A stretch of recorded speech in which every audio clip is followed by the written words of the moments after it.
said he wasn't his witness, but he would get somebody to tell him when before. So, okay, all right. So you all will have a chance to talk with him beforehand. And then issues that, If there's anything that comes up as a result of that, you all can both remind me about it, okay?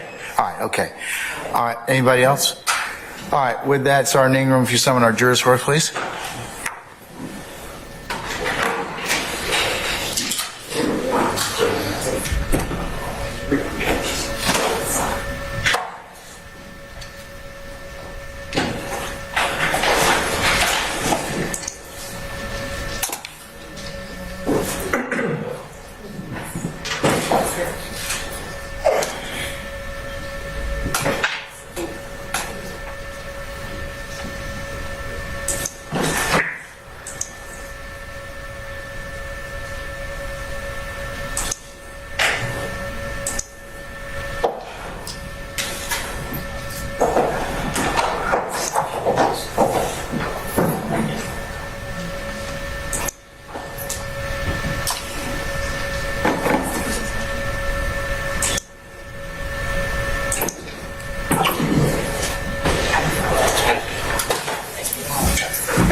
Ladies and gentlemen, please be seated.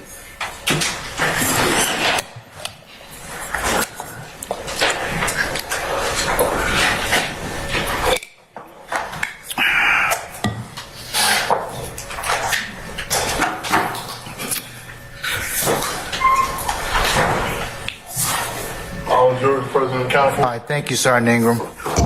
Good morning, ladies and gentlemen of the jury. Good morning. All right, sound good. Without further delay, we're going to continue with the presentation of the state's case.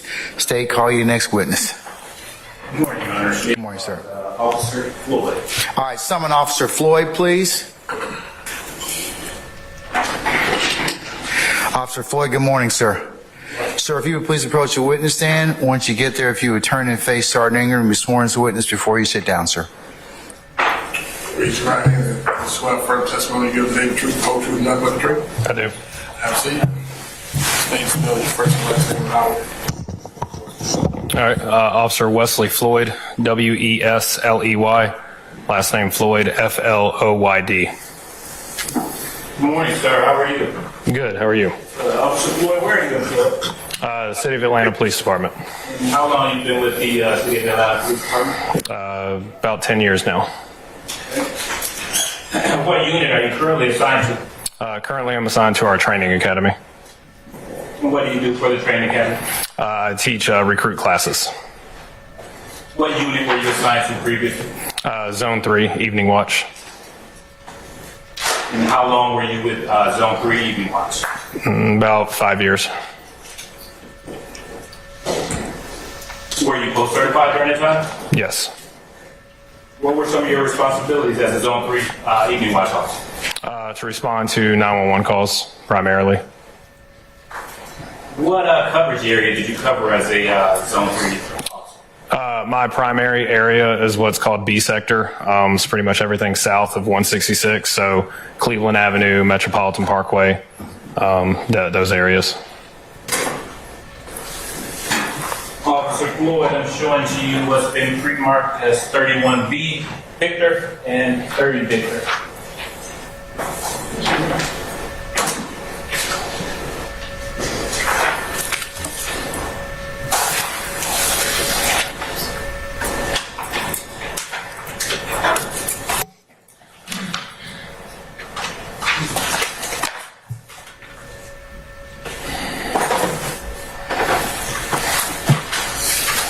Floyd, do you recognize those documents? Yes. And what are they? It is a roadmap of Zone 3. Okay, that 31 Victor or 30 Victor? 31 Victor shows all of Zone 3. And 30 Victor? 30 Victor is a more specific area in Zone 3. Okay, are those accurate representations of the area you were assigned to? Yes. Right. Your Honor, at this time, the state tenders 30 Victor and 31 Victor.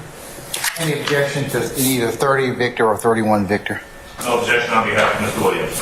All right. 30 Victor and 31 Victor admitted may be published as you see fit. Officer Floyd, I want to turn your attention to May 11, 2016 at approximately 3:30 p.m. Were you on duty, sir? Yes. All right. And were you patrolling the streets or were you in the office? I was patrolling the streets. Were you in a marked or unmarked patrol vehicle? Marked patrol vehicle. Were you in uniform? Yes. Were you wearing body camera at the time? No. Why not? We weren't assigned body cameras yet. Do you remember hearing a call over the radio about a stolen vehicle? Yes. And what was the nature of that call? That there was a vehicle that had just been carjacked. What was the description of the vehicle that was carjacked? It was a black Toyota Corolla. And what was the location that the Corolla was reportedly taken from? Somewhere on a mall drive. I don't remember the numbers. After hearing the carjacking call over the radio, do you see a black Toyota Corolla matching that description? Yes. I am now publishing States 30 Victor.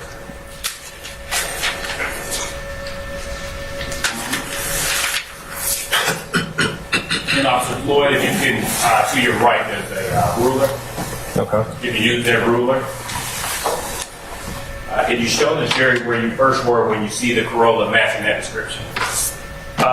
Right up here at Lakewood Avenue, where it meets 166. I was traveling northbound on Lakewood Avenue, going up towards off the screen. Okay. And what direction was the Corolla traveling? The Corolla was coming off of 166 eastbound, that Arthur Langford eastbound right there, getting onto Lakewood Avenue. Okay. Were you able to retrieve any tag information from the Corolla at this time? Not at that time. Why not? It was traveling, when it got off, it was traveling the opposite direction that I was traveling in. So you were traveling towards Pecan Drive, is that? Yes, I was traveling northbound right here where Pecan Drive is, and they came off to go, I guess that's westbound on Lakewood Avenue. Okay. So do you make a U-turn and travel in the same direction as the Corolla? Yes. You can ask it. Okay. So now,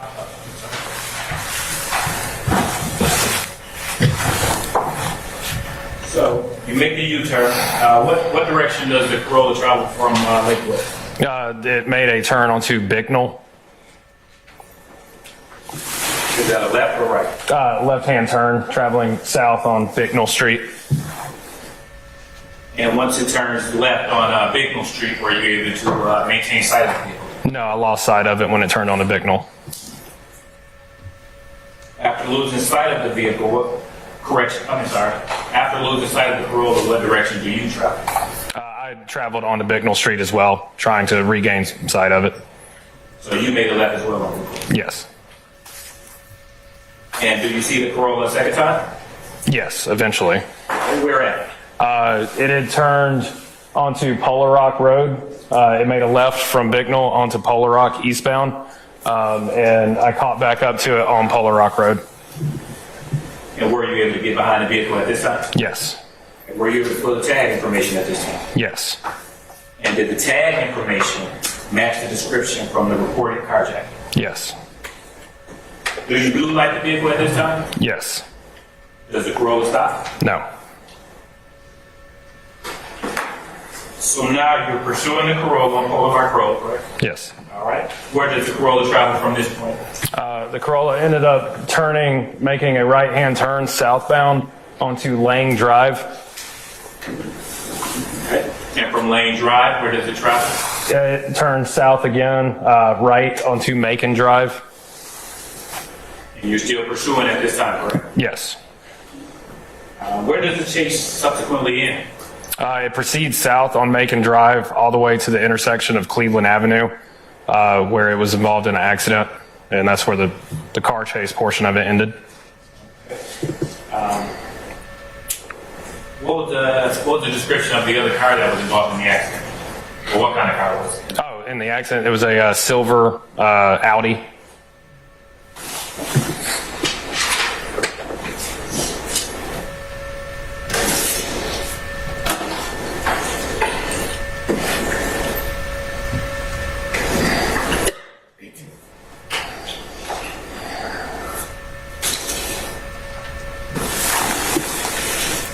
In just a moment, Officer Floyd, I will be showing you states 19 Victor through 28 Victor.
Do you recognize 19 Victor through 28 Victor? Yes, I do. How do you recognize them? That's the intersection of Macon and Cleveland. And are these photos a fair and accurate representation of the accident location that day and the vehicles after the accident? Yes. Your Honor, just time the state tenders 19 Victor through 28 Victor. Any objection to 19 Victor through 28 Victor? Yes, Mr. Williams. All right. States 19 Victor through 28 Victor are admitted and may be published as you see fit. Thank you. Officer Floyd, I am now publishing 19 Victor. Please describe for the jury what this is a photo of. That's the intersection of Macon Drive and Cleveland Avenue facing the convenience store.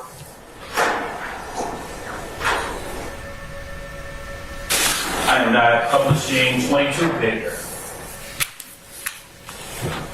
Can you please tell the jury what we are looking at here? That is the silver Audi that collided with the black Toyota Corolla. And 23 Victor.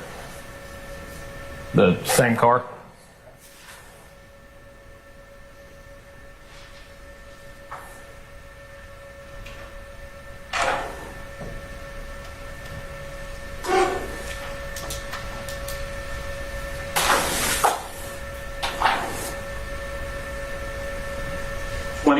Victor, I have no questions. All right, what are we? Please tell the jury what we are looking at here. That's the black Toyota Corolla that I was in pursuit of, and that's where it came to rest on the side of the road after the accident.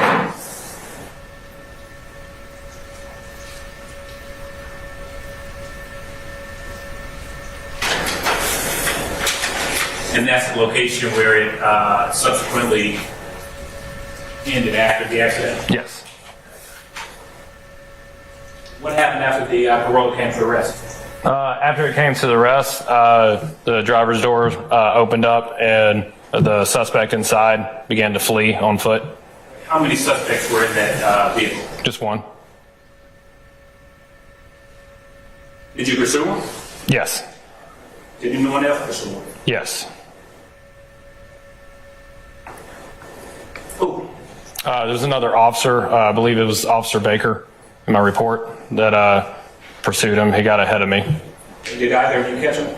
Officer Baker did. Now, when you heard I'm going to take you back a little bit. When you heard the bolo of the particular vehicle, do you remember what the bolo was? Black Toyota Corolla, and they provided the tag information, but I don't know it off the top of my head. Anything about the suspects or suspect? It was, black male suspect with khaki pants, is what the bolo said. Were there multiple suspects or just the one? I only knew of the one.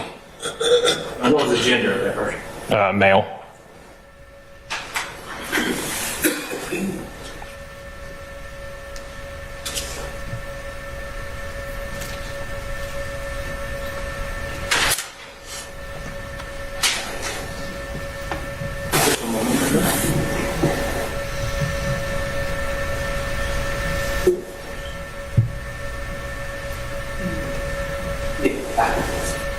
I'm not publishing 18 Victor.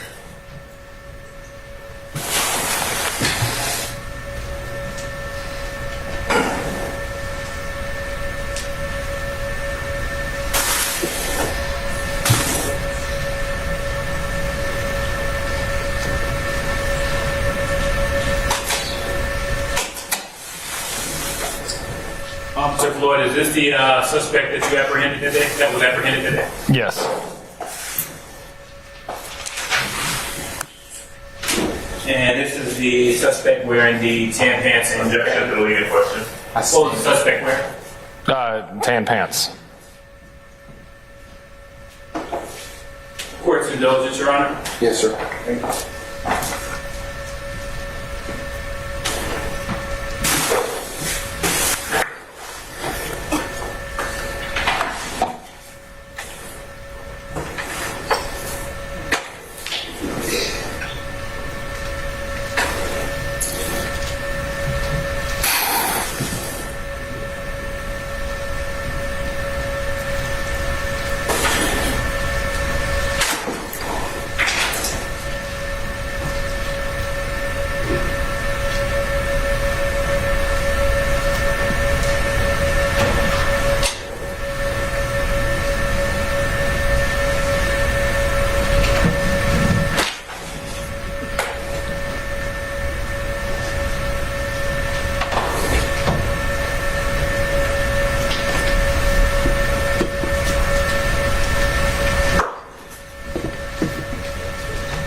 Officer Floyd, just a couple of quick questions. How long did your pursuit of the black Corolla last? Distance or like time? Oh, Distance, after the fact, I redrove the route and my odometer said it was 1.9 miles. time. Time-wise, I mean, a few minutes, maybe. And then when he was apprehended, what was his demeanor like? Angry. No further questions at the time, Your Honor. Cross. All right, Mr. Adams.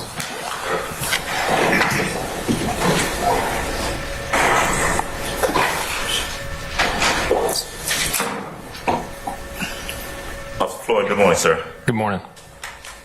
Officer, you are, if I heard correctly, excuse me, you're currently an officer with the Atlanta Police Department, is that right? Yes, sir. You were so employed back in May of 2016, true? Yes. You are currently you work at a training academy, did I hear that correctly? Yes, sir.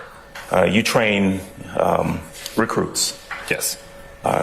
Essentially, they come in as recruits to be police officers, and you're charged with training them in terms of how to be good police officers, procedures, that sort of thing. Yes.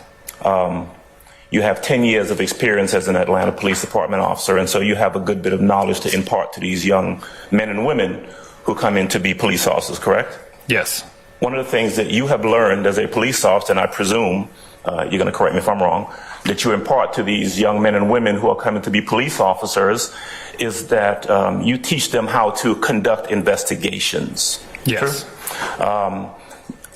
You teach them, I would guess, that there's more to policing than simply, chasing suspects and that sort of thing. Absolutely. Yes.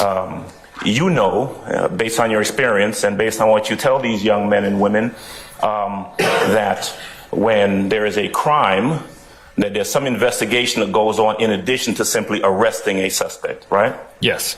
Because at some point, you know that if someone is charged with a crime, they may very well, and they being the person who's charged, may show up in a courtroom somewhere to answer those charges, right? Yes. You also know that either you as a police officer or any of these young men and women that you're training as police officers may have to show up in court and testify about the evidence that links that person to the crime that they're charged with, correct? Yes. All right.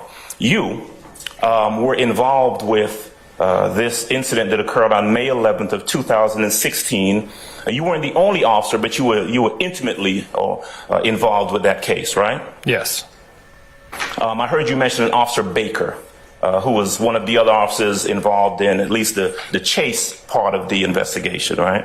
Yes.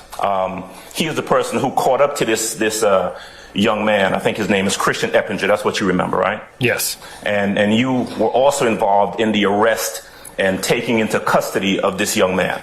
Yes. He was, Christian Eppinger, the only person arrested for the crime that was reported on that day, right? Yes. I heard you say a little earlier that the only person that you were aware of involved in the commission of this crime was the person arrested, Christian Eppinger. Just one person, right? Yes. Okay. And in fact, when you got the bolo, when the radio traffic came out, you were advised that there's this black Corolla that had been carjacked, and there was a person in the black Corolla that you were going to be looking for, right? Yes. Now, you did not know anything about the circumstances of that carjacking other than that somebody had been carjacked, right? Correct. As a serious offense. Yes. You treated it as such. Yes. All right. You were involved in the pursuit and the capture of that individual, right? Yes. And ultimately, when he was taken into custody, you were not the one who took him well, he was a juvenile, right? Yes. He would not have gone to Rice Street. No. He would have gone to YDC, the Youth Detention Center. Yes. You didn't take him. No. Before I go on, let me ask you a question. Do they take, when juveniles are arrested and they go to YDC doesn't take pictures, booking photos of those juveniles, do they? I don't. Yeah, my speculation. I sustain the question. If you know, do you know? I do not know. Okay. You were shown, there was a picture that was put up a little early. Yes. And did you identify that picture as the person that was arrested on that day? Yes. Do you know when and where that picture was taken? No. Okay. You would not have been the person to take it, right? No. You would not have seen it taken. No. You cannot testify that it was taken at YDC or any other location. You don't know where or when. True? No, I do not know. Okay. When this guy was taken into custody, you don't know him. You've never seen him before. No. 2016, you had been patrolling Zone 3 for how long? Approximately 2.5 years. Okay. Now, you'd never met Christian Eppinger before, right? No. You didn't know anything about him. No. You don't know anything about his affiliations. No. You don't know anything about his mindset, whether this guy has any sort of mental, psychological issues, anything like that, right? No. You certainly don't know anything about his motivation. No. You don't know why that young man, on his own, decided to commit a carjacking on that day, do you? I sustain the question as a form. You rephrased her. Okay. Because you don't know Christian Eppinger, you're not in his mind, you don't know why he committed that carjacking on that day, do you? No. Right. You certainly don't have any evidence or any personal knowledge that you can provide to this jury to indicate, to tell them that he committed that carjacking because he was involved in some sort of racketeering conspiracy. You don't know that. Improper question. What is the I stand the question. Can I inquire as to what is improper about the question, Your Honor? Rephrase it, sir. Just rephrase it. All right. Compound to begin with, so, but it will draw other objections. All right. Let me break it down. All right. You can't tell this jury that Christian Eppinger was involved in some conspiracy on that day. You can't. Objection, Your Honor. The judge will give the law. This court. I stand the question. All right. Did Christian Eppinger say anything to you when he was taken into custody? No. All right. Going back to your training, your experience as a uniform officer, and you've conducted dozens, hundreds of investigations, I presume. Yes. You know what to look for when you arrest someone and you investigate the crime that they've committed, right? Yes. You know, and you train now, but APD also trained you on making notations in your police report about everything you know about the commission of a crime, right? Yes. And so, in this case, when Christian Eppinger was arrested for carjacking that woman by himself, you would have known whether to know that there was anything else involved in carjacking, whether there was a conspiracy going on, whether it was a gang crime. You would have made notice of that, right? Yes. Okay. You wrote a report. Yes. Everything you knew about the case, you put in the report back in 2016. Yes. You did not put anything in your report that this case was a gang-related carjacking, right? Right. You did not put anything in your report that this case was a RICO-inspired carjacking, correct? Correct. Because you had no evidence to suggest that was the case. Correct. That was 2016, right? Yes. We're in 2024. Yes. In the 8 years, am I doing math correctly? 16, 4. In the 8 years since then, you still have no evidence that you can give to this jury to indicate that that case, that carjacking was a gang-related carjacking. True? True. And certainly, you to this day, same question, have no information, no new evidence, nothing since 2016 that tells you that that case was a RICO-inspired carjacking, correct? Basis. Court will instruct improper question. I stand the question.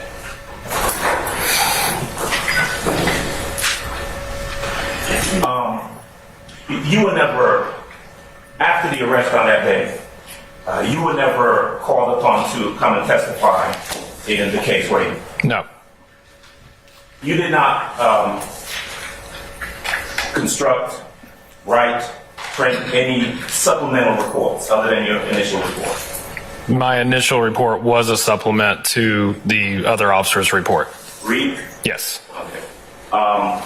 But that's the only report that you wrote. You haven't amended that report, added anything since then. No, the only other report that was created was for the traffic accident alone. Okay.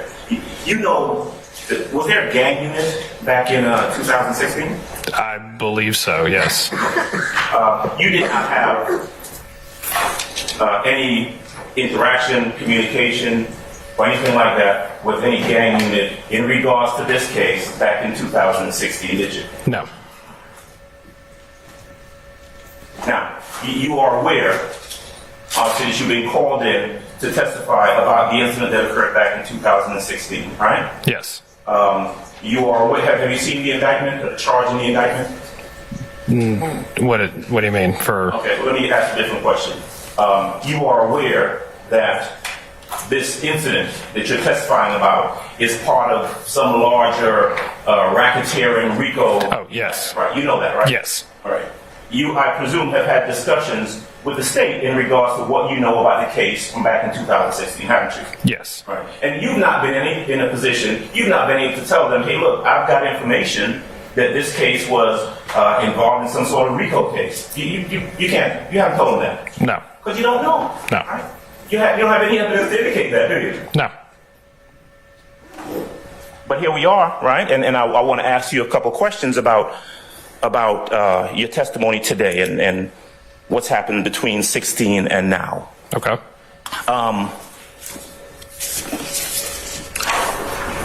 Christian Eppinger, the person who was taken into custody, you saw a picture of him put up on the screen a little earlier, right? Yes. And you remember him and how he looked from back then, correct? Yes. It would be true, I was going to say fear, it would be true to say that you don't see him seated anywhere in this courtroom, right? No, I don't think so. No. Okay. Now, Jeffrey Williams. Do you know Jeffrey Williams? Not until this case. No. Okay. You see him seated over there, right, in the tan-colored suit? Yes. All right. Do you know where Jeffrey Williams was on May 11th of 2016? Objection, Your Honor. Not for speculation. No. Okay. Do you have any reason to believe, any evidence, and this is just personal knowledge, you have any personal knowledge that Jeffrey Williams was in any form or fashion involved in the May 11, 2016 crime that was committed by Christian Eppinger? No.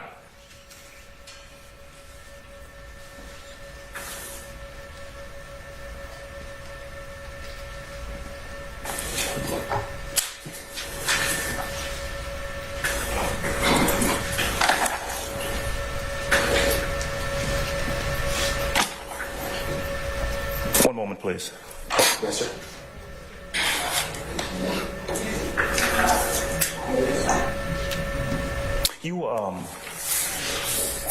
You were shown a map, right, a little earlier that was put up on the screen, and you're familiar with that area because that's the area that you patrolled at one point, right? Yes. You're also familiar with the streets because those are the streets that car went down that Christian Eppinger was driving, and where he was ultimately arrested, right? Yes.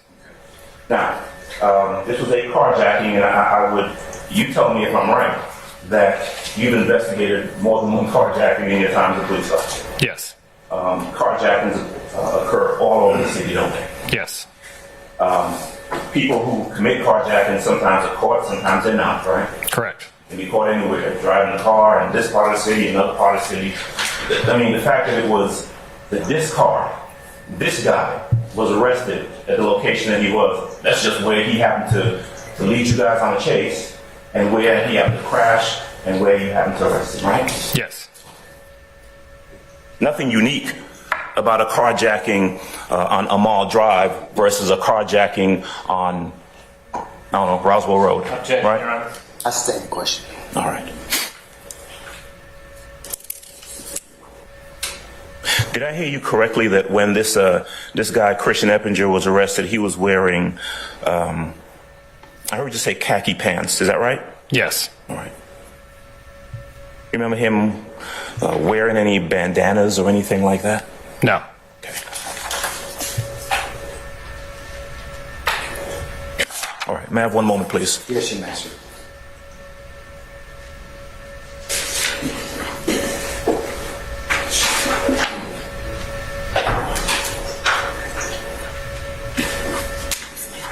Just thanks. That's all I have. Thank you, officer. All right, any further examination? Yes, Your Honor. All right, Mr. Matthews. Officer Floyd, good morning, sir. Good morning. Just have a few questions for you. You don't have any evidence that you can present to the jury that any of these defendants that are seated in this courtroom had anything to do with this May 11th, 2016 incident, correct? Nope. Now, with respect to your being a trainer, can you tell this jury when you are at the academy and you're training these young recruits, do you go over with them any information concerning gang activity? I do not. We call someone from our gang unit to come out and teach a very basic introduction to the new recruits. So the new recruits do in fact have a basic level training of how to identify gang members, gang activity, so forth and so on, correct? Yes. Before they step foot on the street, correct? Yes. And that's been going on for some period of time in the APD, correct? Yes. Can you tell this jury, to the best of your knowledge, how long have the recruits been receiving that gang training to the extent that a gang person comes in and trains them? I'm sorry, how long have we been teaching it as a department? Yes, to your recruits. I can only speak on since I've been hired, and we've been doing it since I've been hired. So in 10 years, we've been Okay. doing it at least. So for at least 10 years, all of the officers that step foot into a police car and get on a beat, they have some training on how to identify gang members, correct? Mm-hmm. They have some training on how to identify gang activity, correct? Yes.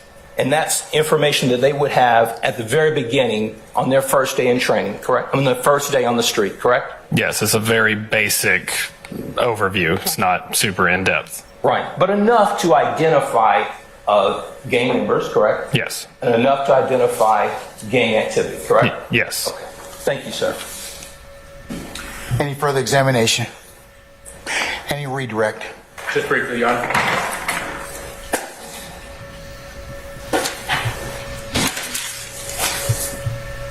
Officer Floyd, as a patrol officer, were you trained to investigate RICO investigation? Not for RICO, no. Okay. And have you had any specialized training on any RICO-related subjects at the time of arresting Ms. Evans? No. Any gang training have you had Outside of that basic, Overruled. at the time of Mr. Evans' arrest? outside of the basic recruit class for it, no. Was Christian Eppinger the person you caught in Miss Teresa Hill's stolen vehicle? Yes. Publishing 18B, Victor.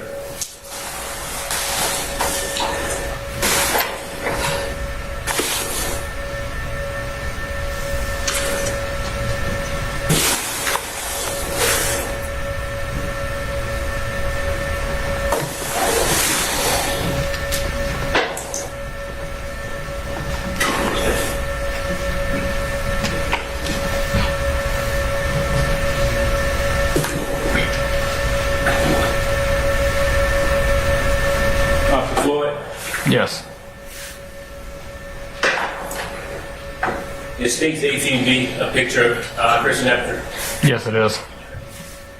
Now, when you became involved, did you get word on an accomplice vehicle at all? No. Did you personally get word on any accomplices? No. Were you working only in your capacity as a patrol officer when you arrested Mr. Eppinger? Yes.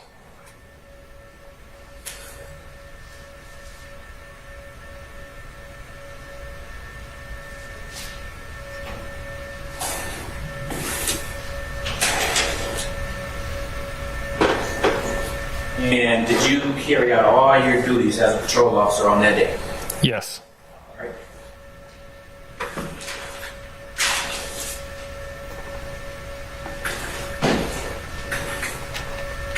You said basic gang training. What did you mean by just a very basic gang training? What did you mean by that? I'm not sure exactly what all is covered in the course. Like I said, I don't teach it, but they just, to my knowledge, it's just very basic introduction to gang activity. And finally, were you working as a gang investigator when you arrested Mr. Eppinger? No. No further questions, Your Honor. Anything further, Mr. Adams? Yes, please. Mr. Matthews, you get your turn. Okay.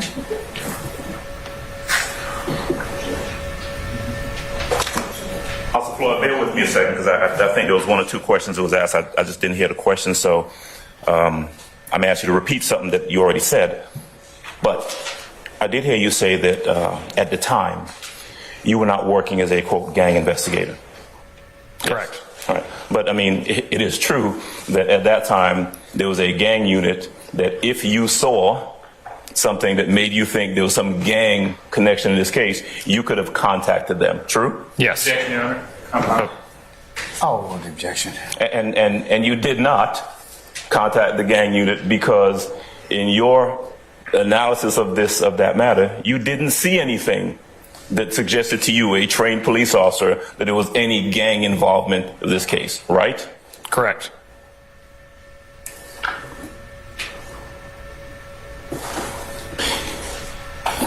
I think there was a question asked of you about RICO training. You've not had any RICO training, I presume? No. All right, but you know what it is, though, right? Yes. Okay.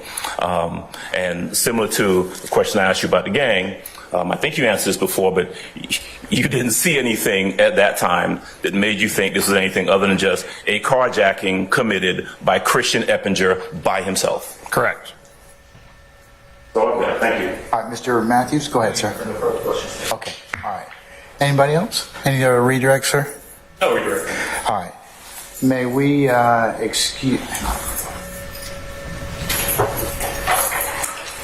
excuse Officer Floyd permanently or temporarily? I made issues permanently, Your Honor. All right, Officer Floyd, appreciate your patience with us this morning. I'm going to permanently excuse you. You're free to go about your usual duties and avocation. Just don't discuss your testimony with anybody except the attorneys in this case, okay? Thank you. All right, thank you, sir. And Your Honor, at this time, the state would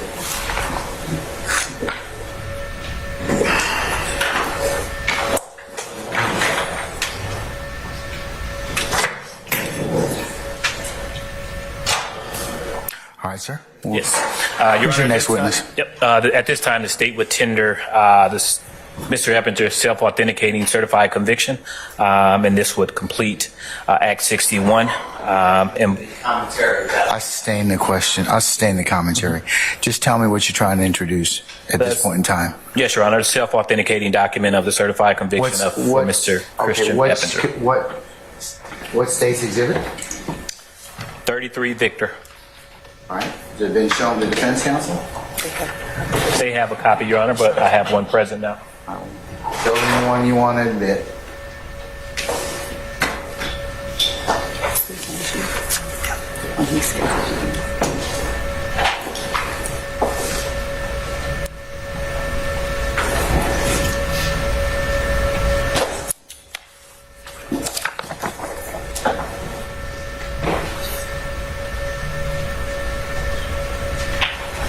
Under significant because I mean, let's just see if there's anything that's principally conviction. Conviction. You say 31? 33 Victor. 33 Victor. Even though it's not scored below. Where does it say revoked? It does say it on here. Correct. It does revoke. This is reductions.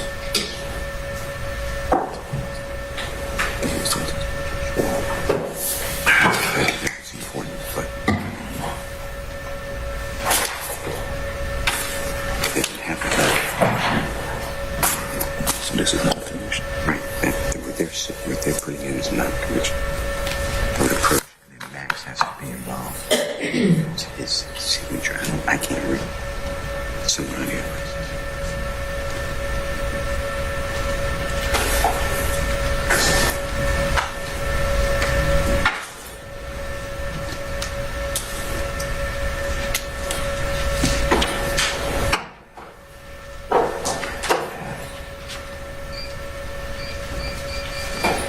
Fair process.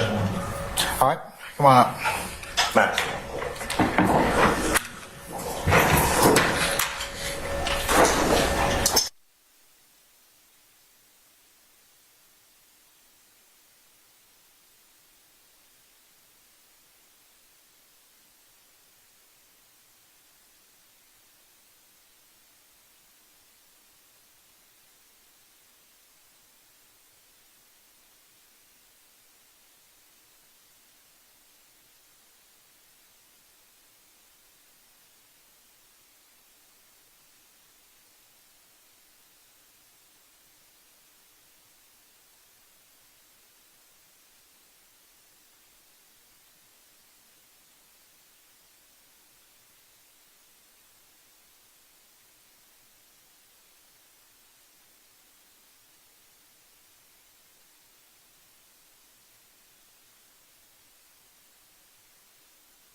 States 31 Victor. At this time, the court will sustain the objections at this time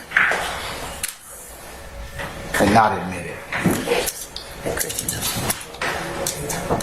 Your Honor, at this time, the state has no further questions. All right. Well, who's your next witness, sir? Your Honor, the state calls Officer D. Fikes for Acts 68 through 72 and 75. All right. Summon Officer D. Fikes, please. Sir.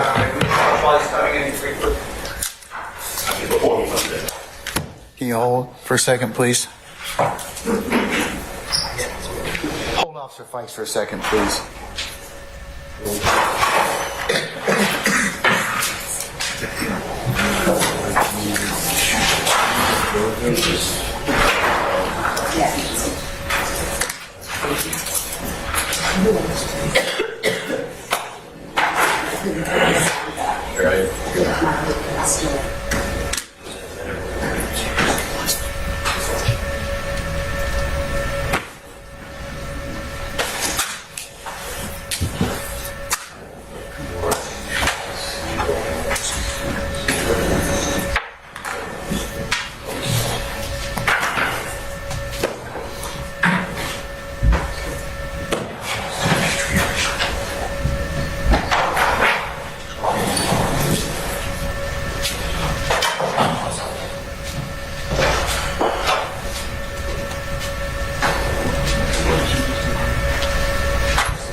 break.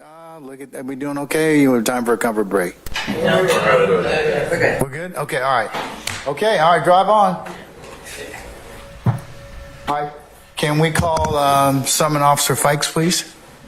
Yes, Your Honor. All right, thank you, sir.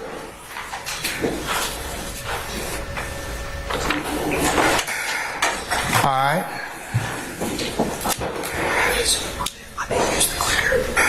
Officer Fikes, good morning, sir. Good morning. Sir, if you would please approach the witness stand. Once you get there, if you would be so kind to turn and face Sergeant Ingram and be sworn as witness before you sit down, sir. Swear firm testimony you give today the truth, the whole truth, nothing but the truth. I do. Excellent. Spell your first and last name. David, D-A-V-I-D, Fikes, F-I-K-E-S. Good morning, Officer Fikes. Morning. Where are you currently, can you tell the jury where you're currently employed? I'm currently employed with the Brookhaven Police Department. And how long have you been with Brookhaven Police Department? About 10 and a half years. And do you currently, what is your current assignment? I'm assigned to a DEA task force. Can you explain what the DEA task force is assigned to, what that is? We investigate large amounts of narcotics being distributed throughout the state. And does your position with the DEA, does that have a title? I'm a task force officer. And what type of areas do you investigate as a task force officer? The task force I'm on is called HIDA. It stands for High Intensity Drug Trafficking Area. And we investigate both North and South Carolina and Georgia. North and South Carolina and Georgia. How long have you been a task force officer? Since June of 2022. And what specifically are your roles, or what do you do with the task force? I'm an investigator and a canine handler. What type of cases do you investigate? Narcotics trafficking. And how long have you been a canine handler? 10 years. Before coming over to the task force, what was your position at Brookhaven? I was the sergeant over our canine unit. And how long were you the sergeant over the canine? About 3 years. And before that position, what position did you hold in Brookhaven? I was a canine handler on patrol. And when did you first start with Brookhaven? July of 2013. Do you have any law enforcement experience prior to working at Brookhaven? Yes, sir. What experience do you have? I spent 6 years in Gwinnett County Police Department and 2.5 years in South Carolina. Talking about the Gwinnett County, what position did you hold with Gwinnett County Police Department? I was a police officer on the crime suppression team, and I also worked highway interdiction in our narcotics unit. And primarily, what type of cases did you work in at Gwinnett? During crime suppression, we would investigate armed robberies and street level crimes. While I was in narcotics and assigned to highway interdiction, we would investigate narcotics trafficking, smuggling up and down the interstate. Do you have any law enforcement experience before working with Gwinnett? Yes, sir. I spent 2 years in South Carolina with the Anderson City Police Department. What was your position with Anderson City Police Department? I was a patrol officer, and I was assigned to the traffic team for a short amount of time, and I was on the SWAT team. What prompted you to leave the Anderson, South Carolina Police Department? Just moving back home for family to Georgia. And have you been certified at the Georgia Post through your time working in the state of Georgia? Yes, sir. Yes, sir. And during your career as a law enforcement officer, have you ever lost your certification as a law enforcement? No, sir. Have you received any awards or recognitions during your service? I was Officer of the Year in South Carolina. I've also got a purple. Objection and proper vote, sir. I stand the objection. Go ahead. Officer Fikes, have you been trained, in your experience, have you had any training on recognizing or identifying narcotics? Yes, sir. Can you explain to the jury what training you have relative to that? I've been through, HIDA itself offers several classes for narcotics interdiction, street level interviews, street side interviews, and interrogations, and I've taken pretty much all the classes they have. If I had to guess, probably upwards of high teens, low 20s. Does any of that training specifically address recognizing or identifying marijuana? Yes. And can you explain what that training entail? During the police academy in Gwinnett, we did a controlled burn. The instructors did, so that we could smell and detect the odor of marijuana. In that training, are you or are you not able to detect difference between raw and burnt marijuana? Yes. Do you have any training in identifying and recognizing ecstasy? I had not specific training, just experience. And do you have any experience or training in recognizing and identifying Xanax? Yes, just experience again. Now, turning your attention to September 24th of 2017, where were you working that day? In Brookhaven. And what was your shift back then? I worked 2 p.m. to 2 a.m. And can you describe for the jury where you were when you first became involved in this case? I was traveling northbound on Claremont Road. And were you in a marked or unmarked patrol car? I was in a marked gray Chevy Tahoe. And were you in uniform? Yes, sir.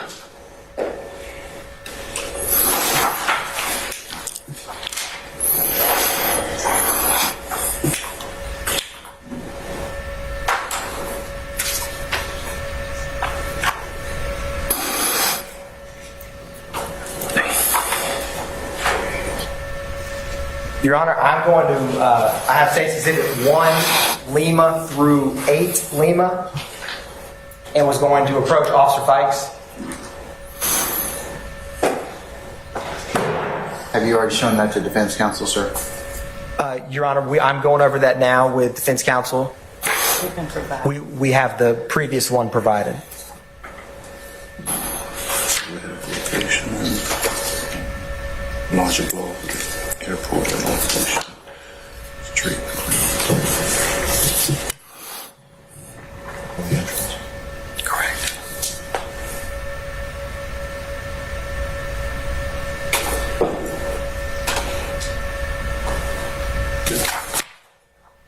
Thanks, sir. Thank you, sir.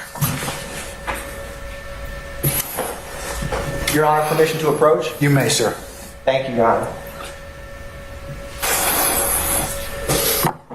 Officer Fikes, can you please take a look at 1 Lima through 8 Lima, and once you're done, just look up at me.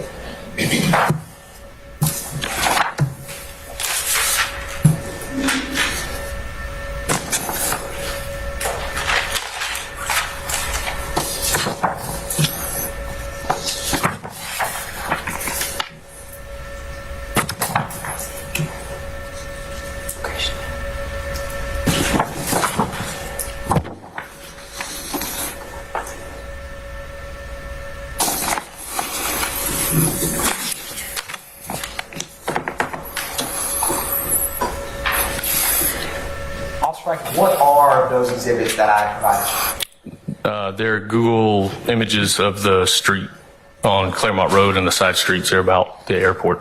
And how do you recognize them? Because that's in the city of Brookhaven where I was working. And is it a fair and accurate depiction of the area pertaining to this traffic stop? Yes. Your Honor, at this time, the state moves to introduce into evidence 1 through 8 Lima. Any objections to states 1 Lima through 8 Lima? No, sir. No objection. All right, states 1 Lima through 8 Lima are admitted and may be published as you see fit. Thank you, Your Honor. Publishing States Exhibit 1 Lima. And Officer Fikes, I'm going to give you a pointer. If you would be so kind to look at States Exhibit 1 Lima, where were you on patrol before this traffic stop get depicted? This is Claremont Road right here, which is the main corridor. I was traveling northbound on Claremont. How many roads is Claremont Road? I mean, sure, how many lanes is Claremont I believe 5, 2 each direction, north and south, and a turn lane. And Publishing States Exhibit 2 Lima.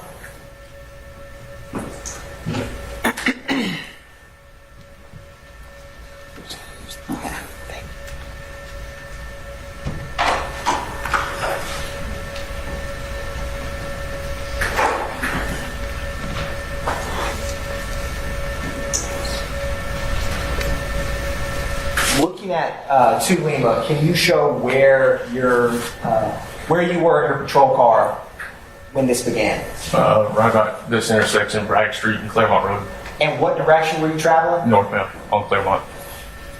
And what time of day was it when this traffic stop began? It was at around dinner time because I was headed to eat dinner, so probably 7 o'clock. And at this time, was it still daylight? Yes. Turning to State's Exhibit 3L. On State's Exhibit 3L, Officer Fikes, where was it that you first recognized a vehicle? Like I said, right here at Claremont Road and Bragg.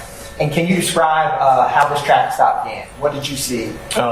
When I was traveling northbound on Buford Highway, or stretching northbound on Claremont Road, again, I was going to eat dinner, and I was in the right lane or the left lane headed northbound, and I noticed a vehicle to my right that had mirror windows, and I noticed a reflection of my Tahoe in the mirrors. On the windows had window tint that was mirror reflection.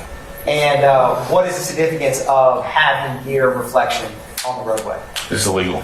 What is the legal tint in the state of Georgia? 32% plus or minus 3. And what did you do or where was, when you first recognized the vehicle with that tint, how far were you away from the patrol car? I pulled up right next to it which is why I first noticed it, because I noticed the reflection of my car in those windows. And after you pulled up next to it, what happened next?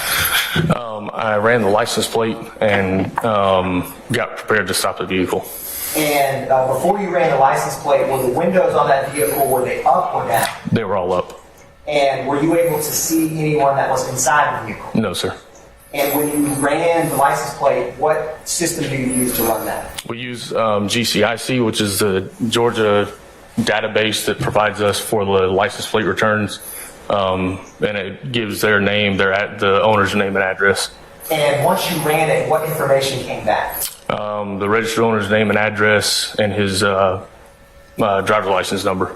Who was the vehicle registered to? Jeffrey Lamar Williams. And at the time of this traffic stop on September 24, 2017, did you recognize that name? No. After you ran the vehicle information, what did the vehicle do next? The vehicle, I got behind it, I think you may have to go to the next picture. Publishing State's Exhibit 4, Lima. When I got behind the vehicle turned into this entrance of the airport right here, which you can see right here is a gated access. And this part right here is I'm not exactly sure what it is, but I knew you have to scan a card or something to get in there. What airport is that depicted? Peachtree Cab. And Publishing 5, Lima. What does that arrow depict? That's where the vehicle turned in. And after you saw the vehicle turn in there, what direction or where did you go? I pulled a little bit. Oh, go back. Okay. I pulled a little bit. Sorry, hang on.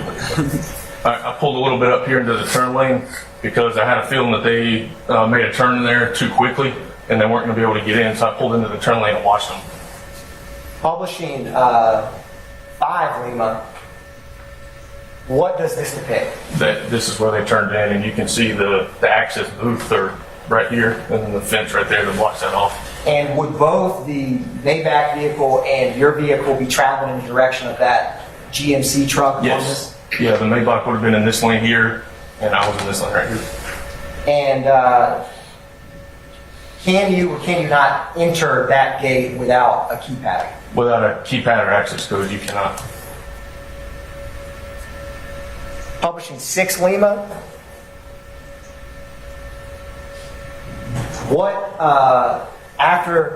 Can you show where you traveled to after the vehicle pulled into that gate? Sure. So the Maybach pulled into this entrance here, which is the gated access. I pulled into the turn lane right about here and watched in my rearview mirror. The Maybach did a 3-point turn and then made a left out of here, traveling back south on Claremont. And when I saw that, I thought they might be trying to come back. So I pulled off the road right here on the night street and turned my headlights off and just watched for them. What about their movement or the way that they were driving caught your interest? Because when they turned to head south on Buford or on Claremont Road, I saw them keep hitting their brake lights. So I thought they were trying to find somewhere to turn around. And looking at 7, Lima.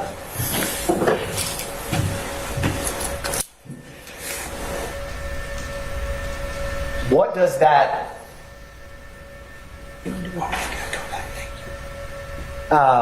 what does that star depict on 6 Lima? That's where I turned off the side of Claremont Road to stop and wait for him when I saw him hitting brake lights. And after you stopped and waited for him, how long was it before, if ever, you ever saw that vehicle again? A minute and a half, 2 minutes maybe. And looking at 7 Lima, where was it? So you were you on 9th Street? Yes, I was sitting right here on 9th Street. I saw the car, the Maybach, coming back northbound on Claremont. I knew I already had probable cause for the stop due to the window tint, and I'd already run the tag. Knew the car wasn't stolen. So when I saw it come by, I pulled out of 9th Street. Zoom out. I'm sorry. I'm having difficulty. I'm hearing the witness as he's standing up. I didn't hear the last thing he said. I'll speak a little louder. As the vehicle came back on the Claremont northbound, I was right here on 9th Street, and as I saw it come past me, I knew I already had probable cause for the window tint for the traffic stop. Knew the car wasn't stolen because I'd already ran the tag. So as it came back, I pulled out behind it and initiated a traffic stop, and this star depicts where they pulled in and came to a stop. Now, after you initiated the traffic stop, when did you, on this exhibit, turn on your blue lights? As soon as I turned off on 9th Street. And once you turned on your lights, where did the vehicle ever pull over? They did. The star that is right here is where they turned in and came to a stop. And what was the next steps you did after the traffic stop? After I called in the traffic stop on our radio, I got out and made a passenger side approach on the car. And when you approached, was there anyone with you? No, I was by myself. And what did you see when you approached on the passenger side of this vehicle? I couldn't see in the car, so I didn't see anything other than my reflection in the mirror in the window. So I knocked on the back window and asked them to roll all the windows down. And was there any response? Not at first, but they finally did roll them down, or they rolled down the back one. And once that window was rolled down, what did you see or hear or smell anything? I smelled raw green marijuana. And after you smelled that, what was the next step you did in the investigation? I asked them to roll all the windows down because I could tell that there was a back passenger seat occupant and a driver. But because of the headrest and the window being dark, I couldn't see, so they finally rolled down the passenger window. Did you notify any additional officers to assist you? I did. I went back and asked for a backup officer because I knew I had 3 occupants in the car. I knew I had the odor of marijuana, so I knew I was going to search the car. I asked for 2 officers to meet me at the traffic stop location. And what did you do next after the windows were rolled down with the vehicle? Once I got backup officers got there, I removed the occupants of the car one by one. And when you removed the occupants, had any other officers arrived on scene yet? They did. There was 2 officers with me. And where did you direct the occupants of that car to sit or stand? I asked them if they would sit on the curb next to the car, so for 2 reasons. One, so that they were all in one place, and also I didn't want them standing in other lanes. There was other cars coming by.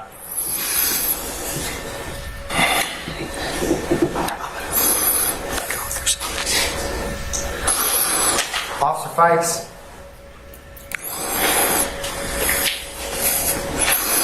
Mr. Atkins, and can I get a defense representative to come on up? Yes, Your Honor.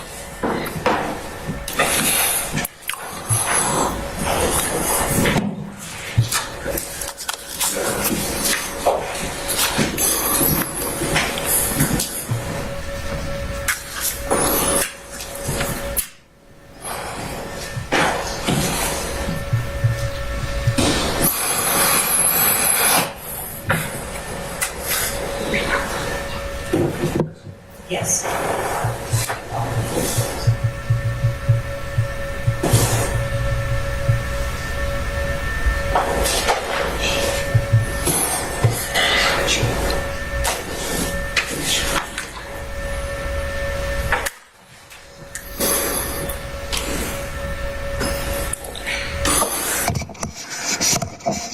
All right, ladies and gentlemen, note, just because of everything that's gone on this morning, you have not had a break, and it's almost the lunchtime hour.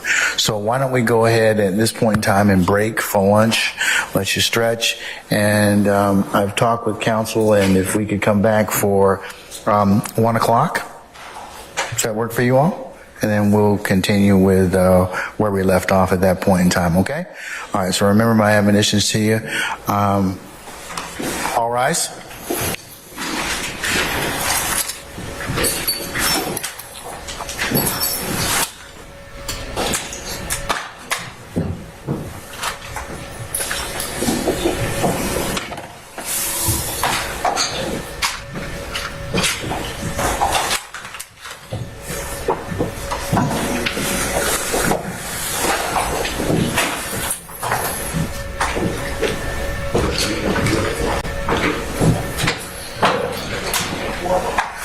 Ladies and gentlemen, please be seated. Our jury's left us. Officer Fikes, we're going to go ahead and release you for lunch. Just on discussion testimony, anybody except the attorneys in this case. Come back for 1 o'clock, sir, okay? All right, thank you, sir. All right, unless there's anything I need to be made aware of, councils, enjoy your period of lunch, and I'll see you all back for 1 o'clock, okay? All right, we're in recess.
She said you're not going to call him before you get a chance to talk to him today. So, all right.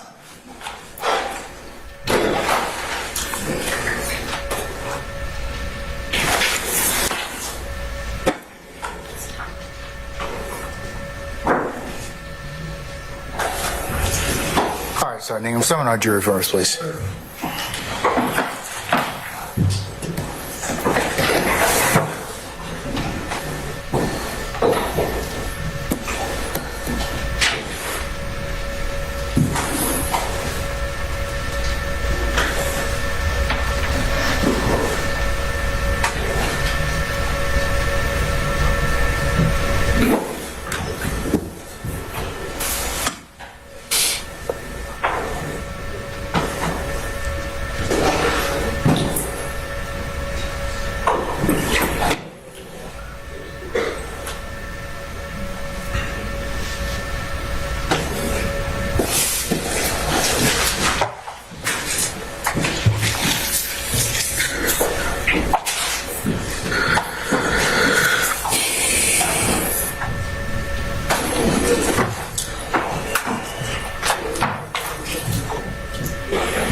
All right, ladies and gentlemen, please be seated.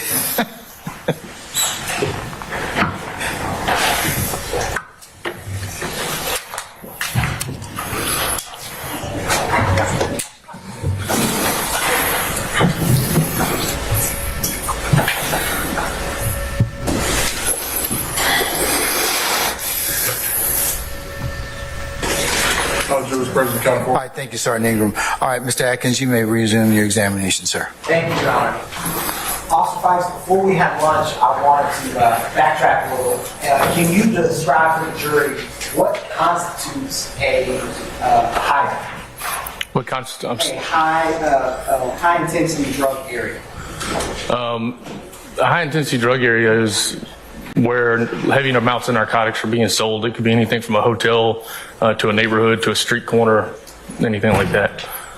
And who identifies or creates what's designated as a high? Relevance. I'll rule the objection.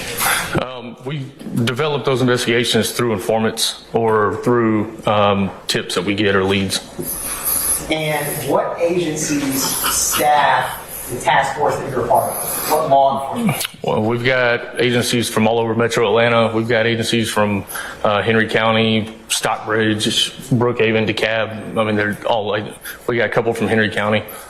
What federal agencies staff? We have one through Customs and Border Protection and the DEA, in my group specifically. And you had mentioned earlier about being a canine handler. Yes, sir. Describe for the jury, what do you do as a canine handler? My dog, this is the second dog that I've worked. Both of my dogs have been trained in narcotics detection and criminal apprehension. So they've got the ability to track and locate criminals, track and locate missing people, Alzheimer's patients, things like that, as well as evidence recovery and building clearing.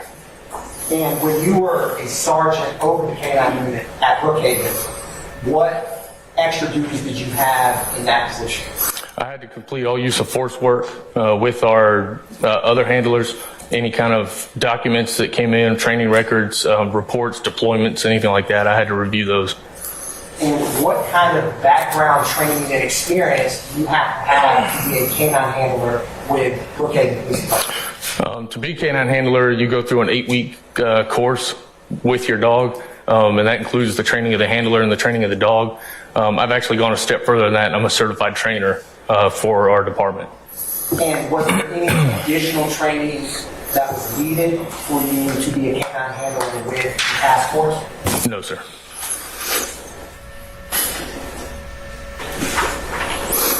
And can you describe what other positions you had other than canine handler when you were with Brookhaven Police Department? I We put a robbery task force together when we first started the department. I've been at Brookhaven since day one when it formed.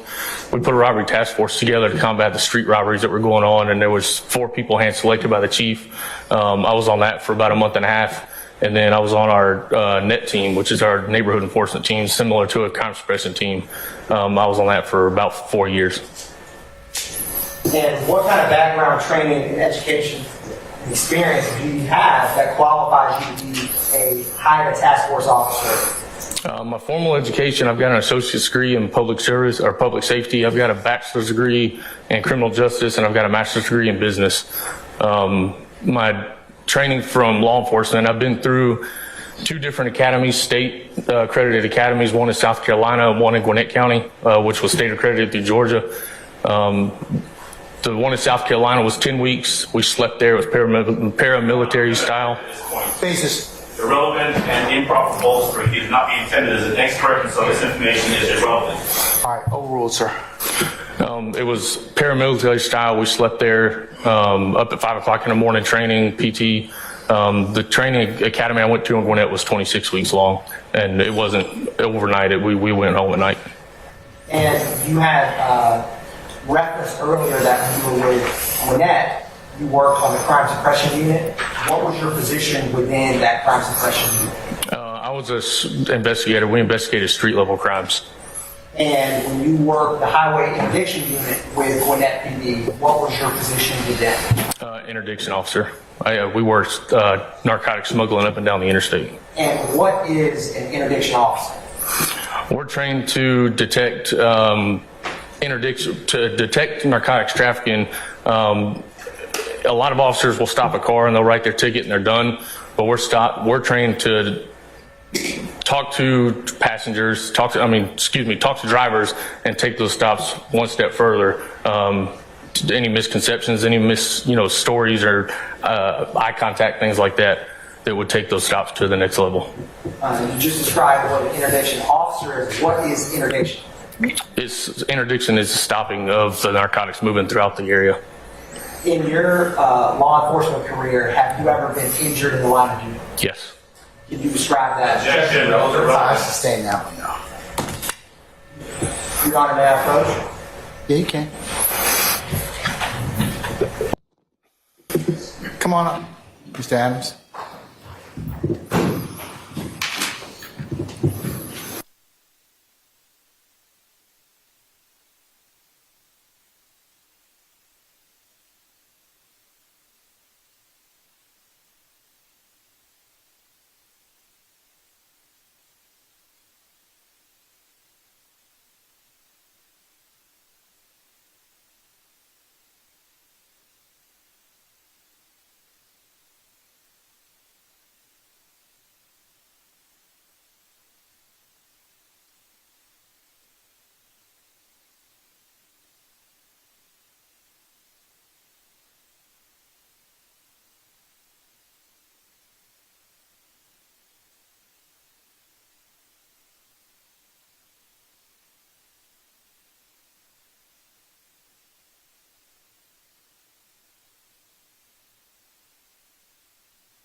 your next question, sir. Yes, Your Honor. All right. Now, as a Hyden Task Force officer and sergeant of the K-9 unit at Brookhaven, what cases do you mainly work? It was between the two, it was mainly narcotics. And how long do you, or would you classify or not classify as having a specialty in drugs and narcotics? Say that one more time. Do you, in your law enforcement experience, have or not have a specialty? I would say yes, I do. And what is that? You said within narcotics? Correct. Would be interdiction. That's what I've concentrated most on and taken most of my training in. And of your 18 years of experience, how many of those years roughly involved drug interdiction or identification? Probably 12 to 15. And we had talked about some of your training in drug identification. How many cases, if you had to estimate, have you worked that involved marijuana? Ooh, over a period of 18 years, strictly a guess, a couple thousand. And That's between South Carolina, Gwinnett, and Brookhaven. And in your law enforcement experience, what specific classes have you had with identifying or recognizing marijuana on the street? I've been through 2 different levels of basic and advanced interdiction. I've been through 2 phases of commercial motor vehicle interdiction. I've taken. I'm going to object on basis of past and answer, please. Oh, that objection, sir. I've taken 2 levels of commercial motor vehicle interdiction, street side interviews and interrogations. And that's just to name a few. I mean, over the period of 18 years, it's hard to remember them all. Understand. How many cases have you worked with identifying or coming across ecstasy? That's been asked and answered already. Yes, Your Honor. Okay. Now, Officer Fikes, I'll turn you to September 24th, 2017. Published in State's Exhibit 4, Lima.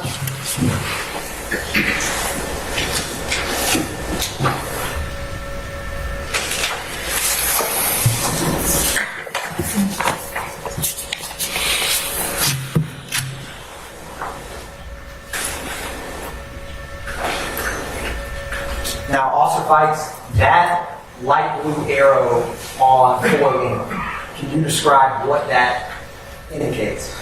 That arrow is pointing to the controlled access to PDK Airport. And what vehicle was it that traveled like the light blue arrow? The Mercedes Maybach. Maybach. Maybach. In 6 Lima, Officer Fikes, is that light blue arrow different or the same as what we just discussed? That's the same control access point. And this darker blue arrow, what does that indicate? The dark blue arrow is about where I pulled off to stop in the turn lane to watch them as they were trying to make that 3-point turn.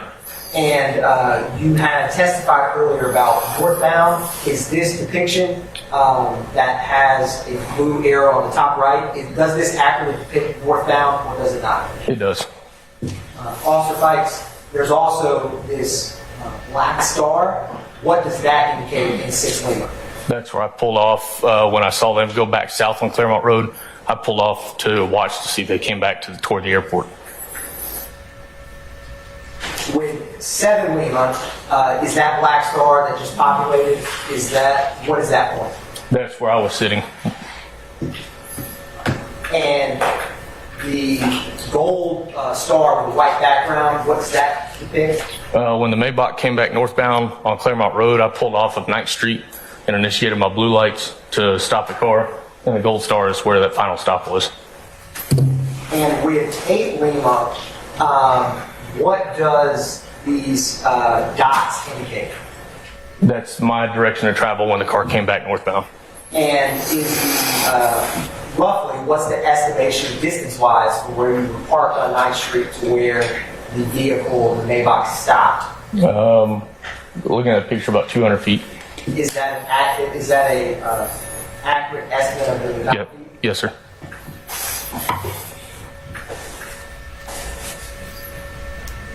Now, when was it that you first noticed that the tint appeared to not be legal during this encounter? When I was traveling northbound on Claremont Road and I saw the reflection of my car in the windows of the Maybach, is when I thought it was illegal. But I actually checked it once the car was stopped and it was at 5%. And again, the legal limit's 32%. And I don't know if you guys know how window tint works, but the darker the window tint is, the lower the number. Basis. Non-responsive. I'll sustain the question. Officer Fikes, how does legal tint work percentage-wise? The lower the number is, in this case it was 5%, means on a clear sunny day only 5% of light is getting through those windows. And the reason the law has 32% plus or minus 3 is because a lot of us have window tint meters, and kind of like if I step on a scale and he steps on a scale, or I'm sorry, if he steps on my scale and the steps on his scale, it might be within 1 or 2 pounds. The same as our window tint meters, they might be within 1 or 2 degrees. Have you encountered vehicles that have improper window tint in your career before, other than this stop? Frequently. And did you have any reference point or way compared to, you were talking about percentages, 32% with mirror window tint? Is there any examples of something between those two of how you could tell that a window might have improper tint? If you can't see through them, they're usually illegal.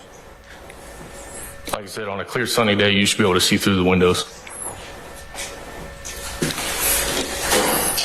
Now, when you had testified earlier about initiating the traffic stop, did you have, and you mentioned running the tag and came back, did you have any idea if the individual whose name came back, Jeffrey Williams, was inside the car when you pulled it over? I didn't know. I couldn't see in the car and had no idea who Jeffrey Williams was. So even if I could see in the car, I wouldn't know he was in there. Did you have any way to know how many occupants it had? No, sir. Did you have any way to know anything about any of the individuals inside of the car? No.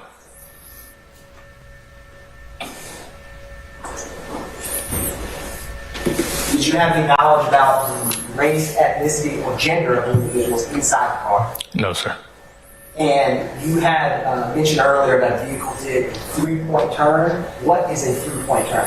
And I don't know if you can put that picture back. I don't remember which one it was. I think it was 4L. Fort Lima.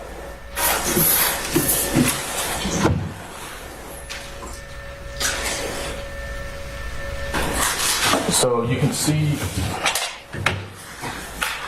Can you hear me? Okay. So on this side right here, you can see how there's 2 lanes. The car pulled in right here, but obviously is not going to be able to make that U-turn, so they had to pull up a little bit and then back up and pull back out.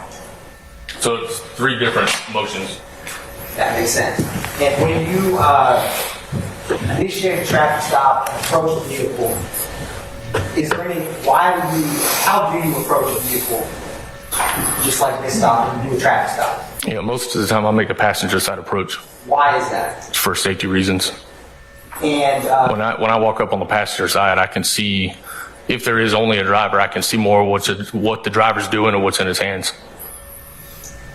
And so you, after you get out of your vehicle and approach, who in the vehicle is the first person you see? I knocked on the back window to get them to roll the windows down because I couldn't see in. They rolled the back passenger side window down, and I believe that was Cedric Jones in the back passenger seat. And how quickly after mentioning that you rolled the windows down did you ask them to exit the vehicle? It was a few minutes. I had to get a backup officer, 2 backup officers with me because there were 3 people in the car and I was out there by myself.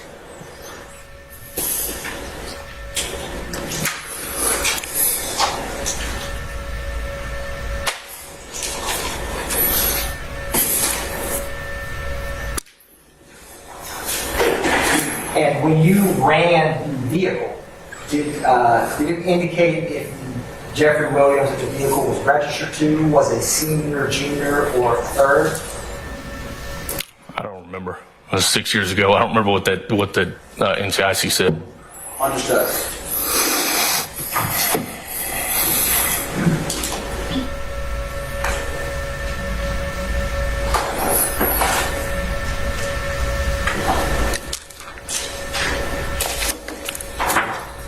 Your Honor, I am permission to approach the witness. You may. State's Exhibits 9 Lima through 16 Lima. Have you shown those to states 9 through 16 Lima to the defense counsel? I've shown them previously, but I'll show them again if Mr. Adams.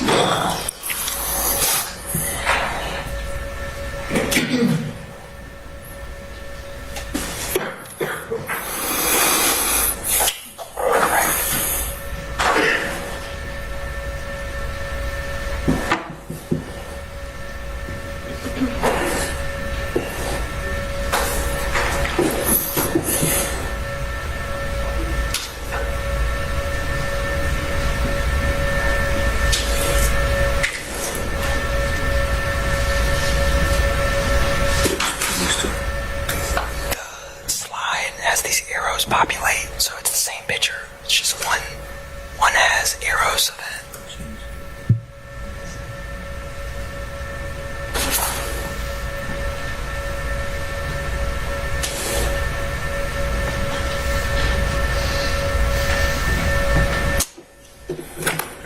Correct.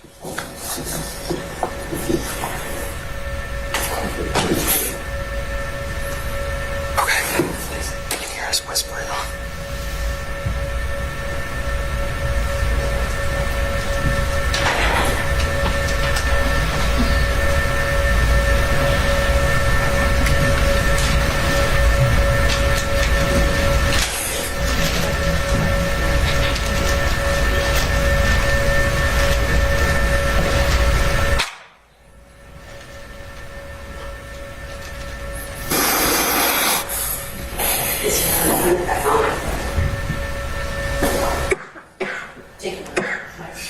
There you go. Thank you. Yes, ma'am. Your Honor, Sir. me and defense counsel spoke. There is 2 photographs that you'd like to approach on. All right, come on up.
pursuant to our conversations, are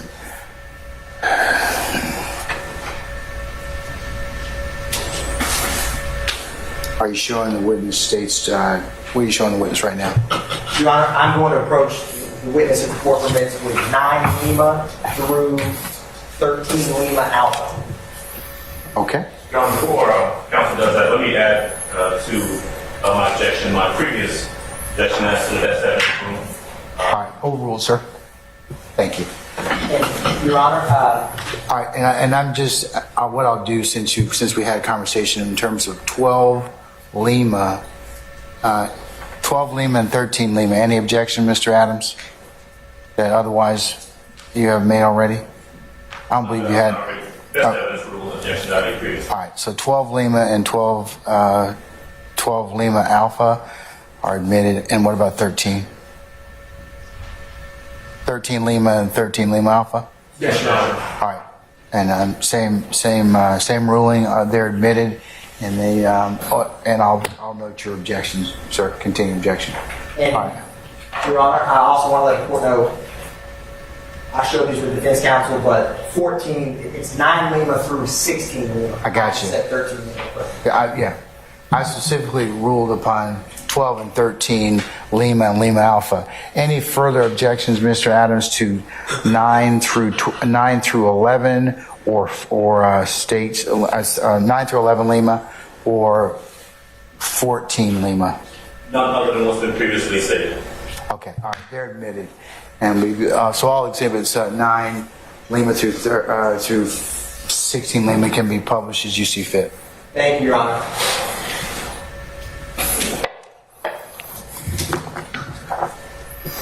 Through 14 Lima, I should say, can be published. Thank you, Your Honor. And Your Honor, the state is going to ask a couple questions of Officer Fikes from the foundation. Okay. Officer Fikes, can you take a look at 9 Lima through 16 Lima, and when you're done, just look up at me?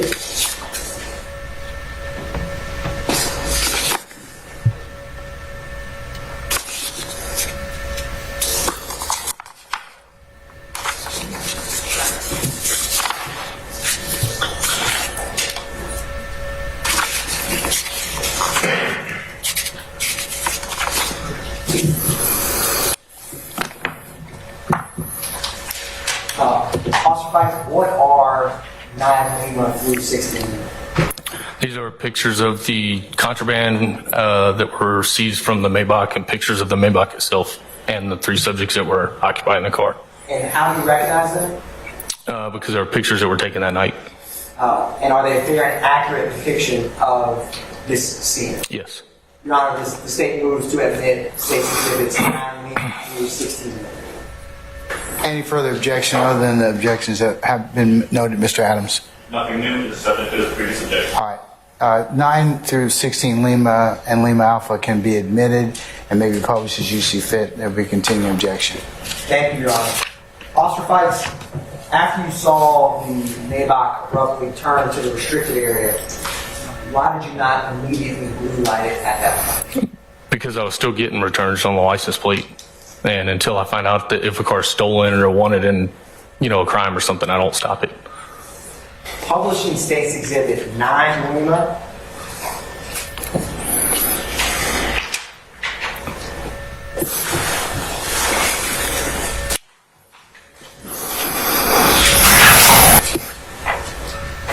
Now, Officer Fikes, are you able to see in these photographs the tint that you were talking about earlier? Yes.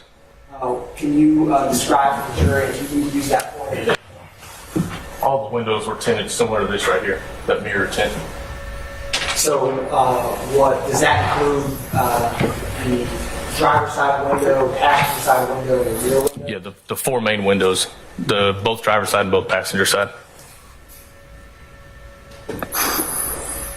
And ultimately, how many people were inside this vehicle? 3. And what was it that came to your attention once all the windows were rolled down? The thing I noticed first was the smell of marijuana. And did it smell raw or brown? It smelled like raw green marijuana. And did you ever conduct, or what did you do after smelling the raw marijuana? After I got their IDs, I went back to my car to run all three subjects, make sure they didn't have any outstanding warrants, and call for backup. And can you describe what is the difference between raw and burnt marijuana in terms of how you can identify them? Sure. It's the same substance that has two different smells, similar to popcorn. Buttered popcorn smells one way. If you burn popcorn, it's the same substance, but it just has two different odors. And who was, can you describe, or I'm going to use published states exhibit 10 Lima.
What is depicted in 10 Lima, Officer Fikes? That's the license plate on the Maybach. And turning to states exhibit or publishing 11 Lima.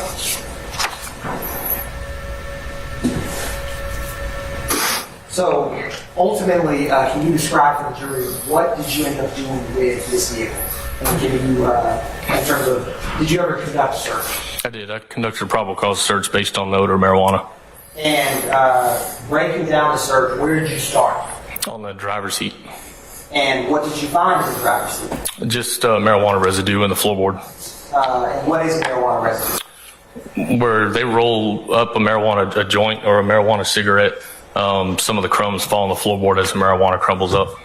And after, what area did you search next? The back driver portion, the back driver's seat area. And what did you see in the back driver's seat area? As you can see from the photo, there's a bunch of what appears to be clothes in the floorboard, and there's a red and black bag on the back seat, and there's a black bag in the floorboard. And did you end up searching that red and black bag? I did.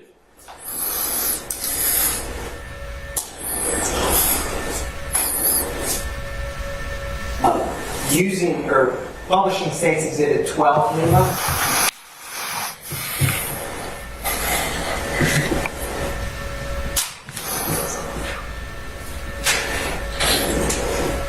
So, Officer Fikes, going back to 11 Lima, was it? There's a little bit of a delay on that. Yeah.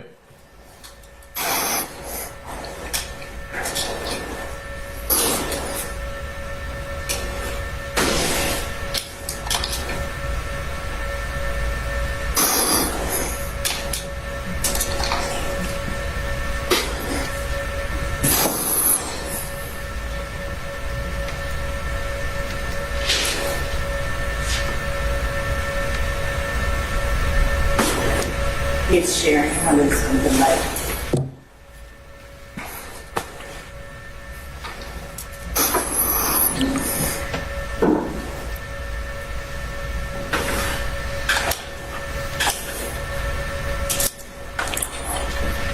So, Officer Fikes, can you describe what all is depicted in 11 Lima? Like I said, some miscellaneous clothes in the floorboard, and there's a black and red bag on the back seat, and a black bag in the floorboard. Now, did you ever find any items when you searched these bags? I did.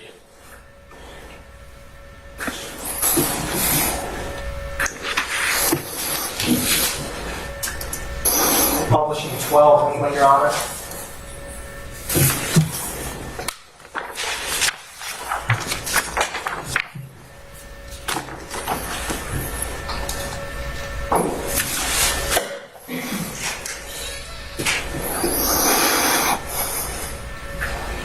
I'll publish that, Officer Fikes. Did you find anything on any of the occupants in the vehicle? There was a small amount of marijuana in Sergio Kitchen's pocket, who was the driver, and the keys to the Maybach were found in Jeffrey Williams' pants pocket. Was there any cash found? Jeffrey Williams had a large amount of cash in his pocket.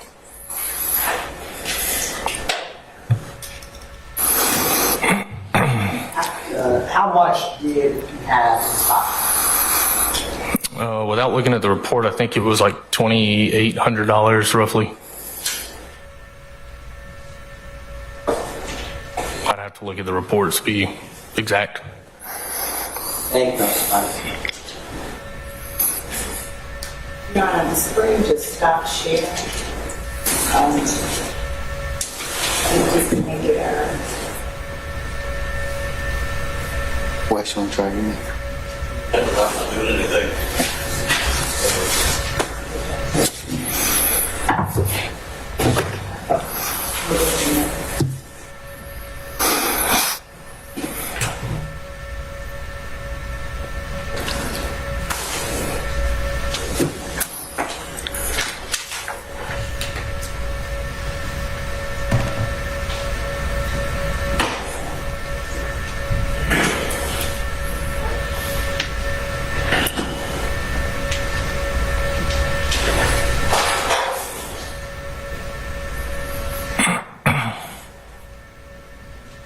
Officer Fikes, can you,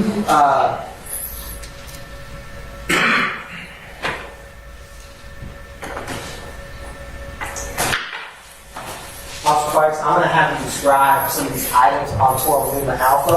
Okay. Can you, are you able to see the screen as it's published? Yes. With the yellow arrow that just came on 12 Lima Alpha, can you describe what that item is? That's a dark colored mason jar that had marijuana inside. And where was that located? There's in this car specifically, not every car has it, but in this car specifically, if you're seated in the back seat, there's an armrest that pulls down between the driver's side and passenger side. When you pull that armrest down, there's a concealed compartment that's a factory compartment. You want to open that up. That was in there, along with 2 bottles of promethazine. And the second arrow that just populated on 12 Lima Alpha, what is that item? That's the bottle of promethazine that was in the compartment with the marijuana. And what is this third arrow depict? That's a large amount of money that was found in the red and black bag. And this fourth arrow, what is that green bottle? That green bottle has Xanax bars in it, or alprazolam that was found in the black bag. Objection. Basis. Lack of foundation for this testimony. Overrule, sir. That bottle has a Xanax bars in it, or alprazolam, which the label was torn off of. That was found in the black bag that was in the back seat. And can you describe how you, with your training experience, can identify what alprazolam is? Alprazolam is easily identifiable because they're long rectangles that are divided up into 4 squares. They've got 4 different score marks on them. And where was this green medicine bottle found in the car? In the black bag, which was in the back seat. And turning to this fifth arrow, what is in that? What is that? That's an orange pill bottle that you can see from the picture. The label had been torn off or partially torn off. Had a bunch of different pills in the bottom of it and a plastic bag in the top that had multicolored powder, which, based on my knowledge and experience, is ecstasy. That's the foundation. I'm overrule the objection, Mr. Adams. The various mixed colored powders, ecstasy, based on my almost 19 years of experience. And what is this sixth arrow behind those medicine bottles? What is that? That is the pistol magazine that came from the gun, the larger gun to the right, the FN-57. And what is this firearm that's on the left of this exhibit? The firearm on the left is a SCCY 9mm, which was found in the black bag. What does the SCCY, what is that? I'm not 100% sure what it stands for. Understand. And what is that firearm, or what is that to the right of the firearm you just described? That's FN57. I ran the serial number on both these, and the FN57 came back stolen out of East Point. And Officer Fikes, you had mentioned this hidden compartment. Was it immediately noticeable when you began looking in the backseat? No, sir. How did you know to look for it, or how did you find it? I've had traps in the past built into back seats, and when I noticed that armrest was there, I pulled it to see what was behind it. Can you describe the various compartments in the backseat and where these drugs were found? Sure. The black bag that had the SCCY 9mm and the green medicine bottle was found in the floorboard on the driver's side, and the currency, the FN57, and the orange medicine bottle were found in the red and black bag that was placed on what is like the common hump in between the driver and passenger floorboard in the back. And Officer Fikes, on 11 Lima, do you see those bags depicted that you just referenced? Yes, sir. Can you describe where they are?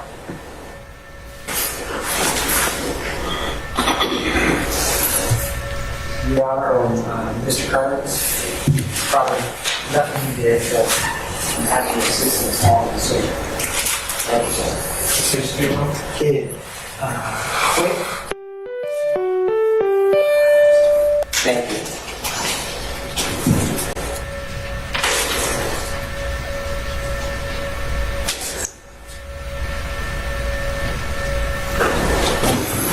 Okay.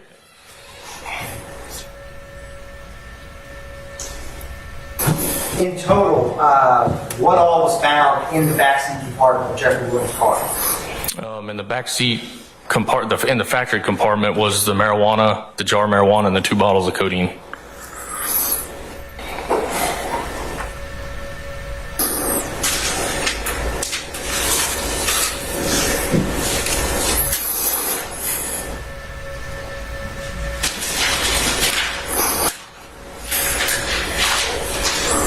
Now, were any of those firearms, when you collect firearms, what do you typically do? I'm saying, do you do any checks or run any systems? I run the serial numbers through NCIC. And did anything come back with these firearms? Lay a little more foundation, please. Yes, Your Honor. I'll stand the objection for the time being.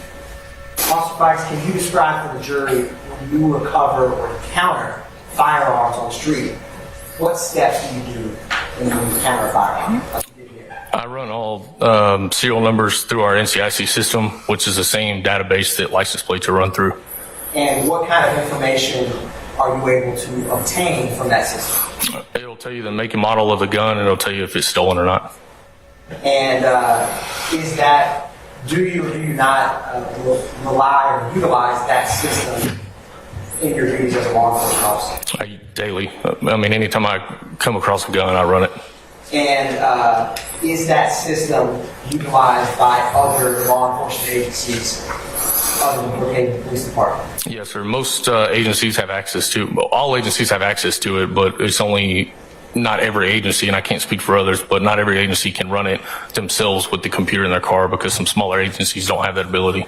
And why is it important to run, why do you run a firearm through that system? Because it'll tell you if it's stolen, or it'll tell you if it's wanted in connection with any other crimes.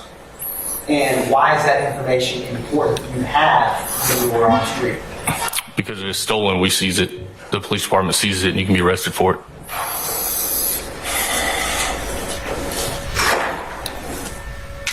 Officer Fikes, what information came back when you ran that firearm? Same objection, Your Honor. The fact that it's important that it's relied upon does not make it any less hearsay. It's still hearsay. I'm over the objection, sir.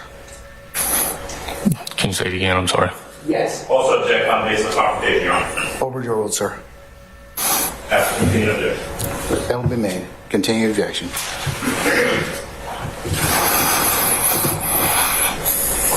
Officer Fikes,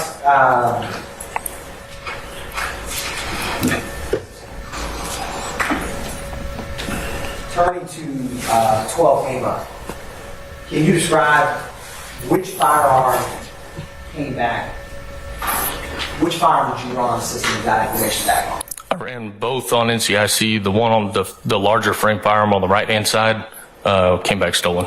And where was that firearm located? It was in the red and black bag that was on the hump of the back seat. What other items or what else was found inside that red and black bag? The currency and the orange bottle that had the pills in it, and a wallet that had Jeffrey Williams' name on credit cards. Was there any other identifying markers in that bag? No. And what type of gun was that? It was a FN 57.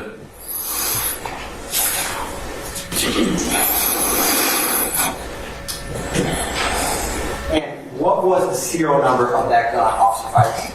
I'd have to look at my report to get that.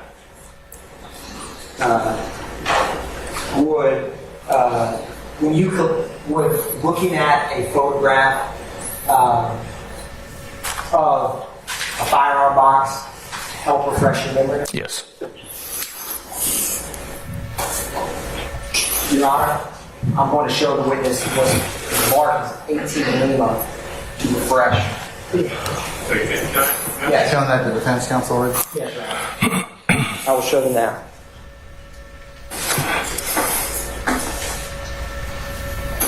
Excuse me, Your Honor. Can I get someone a comfort break? Didn't I give you a lunch break? 30 seconds. Oh, the whining. Okay, yes, ma'am. How long would you like to take? 30 seconds. All right.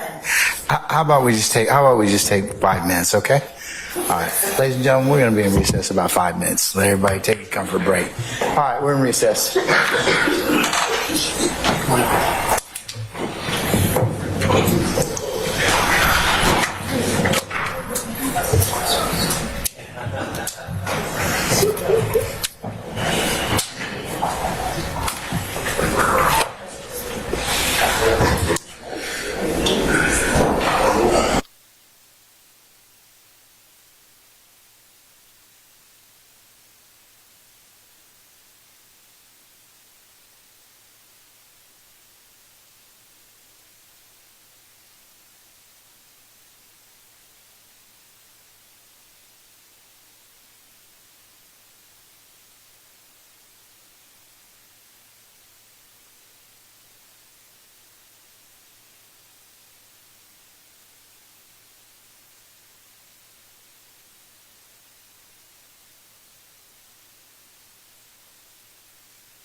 Unless you're gonna jump over there.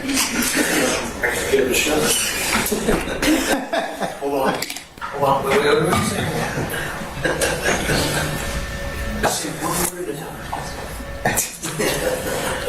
We can take this down here. Yeah, I'll be short.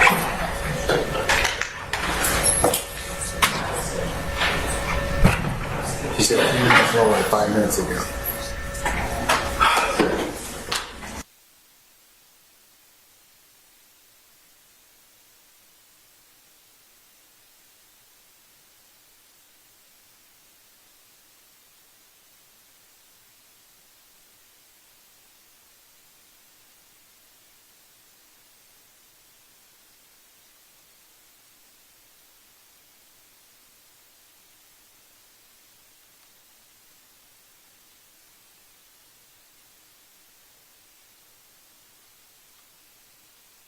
That he intends to introduce. We have the exhibits we gave them to him, but we need to confirm the timestamps, what is being said, to ensure that they do not violate prohibitions against one, hearsay, and anything else that the court has admonished us against. So we're doing that, but we're going to continue. We're just wanting the court to know that. Okay. If I need to pause for you all to get a final sanitized version, just let me know, okay? Yes, thank you. Just to complete that thought, that sentiment, yes, I did just serve, well not serve, just notify the state of that I may seek to introduce during cross-examination. There are items from body cam videos that have been served upon us by the state, so they're actually in the state's possession. What I've done is, as a courtesy, I've identified exactly where the conversations take place that I expect to get into. So they're now on notice of exactly where to find them. Yes, sir. Okay. And they're also part and parcel of hearings that have had previously involved Officer Gant and Officer Fikes. That already, the transcript of this exhibit had already been introduced, and I'm key to state that as well. Okay. Thank you, sir. All right, Sergeant Ingram, summon our jurors for us, please.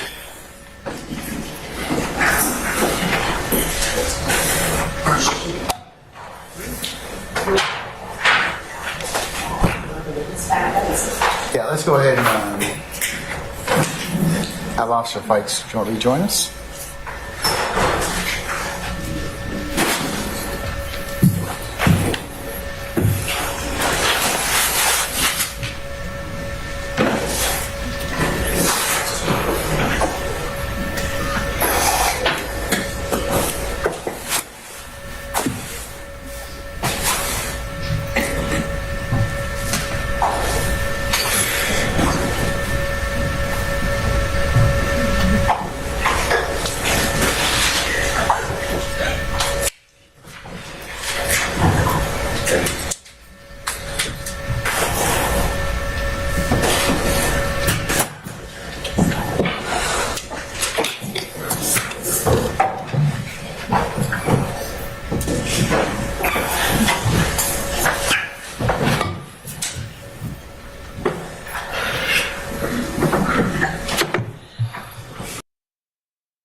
And Cedric Jones was seated in the back seat behind the passenger seat.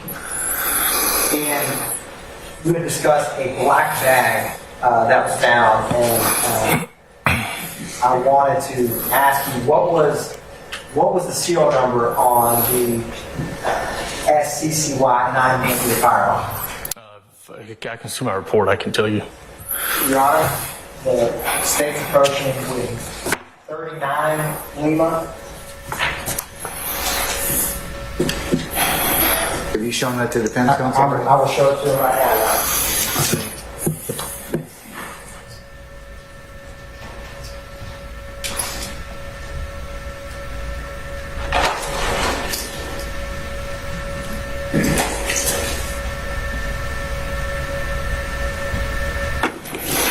Officer Fikes, I'm handing you 39 Lima.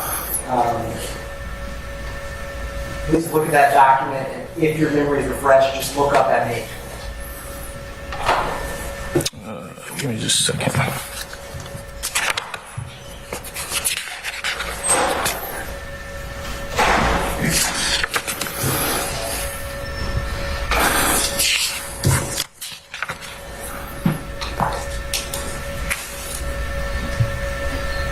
Okay. What was the serial number on that firearm? On the SCCY? I'm going to ask that he not read from the exhibit, that he specify from his refreshed recollection. I'll sustain the objection. Your Honor, Officer Fikes, when you collected these items, did you ever place them in any type of containers back located in this apartment? Yes, sir. What kind of container did you put them in? Cardboard box. And in that cardboard box, did you ever make any writings on the cardboard box yourself? Yes, sir. They've got a whole form on the front of the box we have to fill out that's got the case number, in this case, the firearm would be a serial number, what the make and model was. And at the time you wrote on this box, how were you able to write the serial number? How did you know what the serial number was? It was on the gun. And would that writing you made on the box, would that be an accurate recording of the serial number of this firearm? Correct, yes. Your Honor, the state would move this time to introduce 18 Lima as past prior recorded recollection.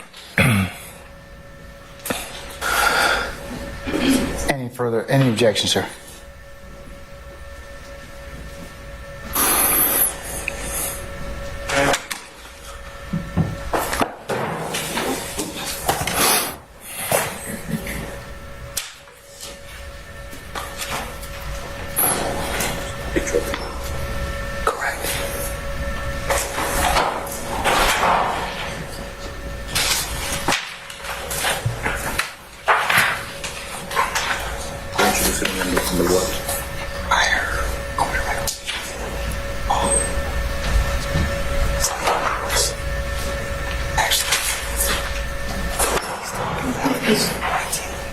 Just this one. Let me identify this. I identified an 18. Actually.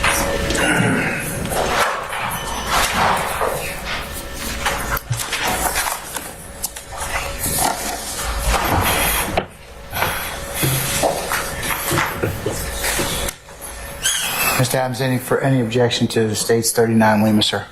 No objection to the exhibit, but with the admonition that pursuant to the continuing witness rule, Paul Macon. Okay. 39 Lima is admitted, and a continuing objection will be noted. Your Honor, the state misspoke. I said 18 Lima, it's 19 Lima, Your Honor, just for the record. Is that the exhibit you are trying to introduce at this point in time? Yes, Your Honor. All right. So it's 19 Lima? Correct, As Your Honor. opposed to 39. All right. We'll correct our records.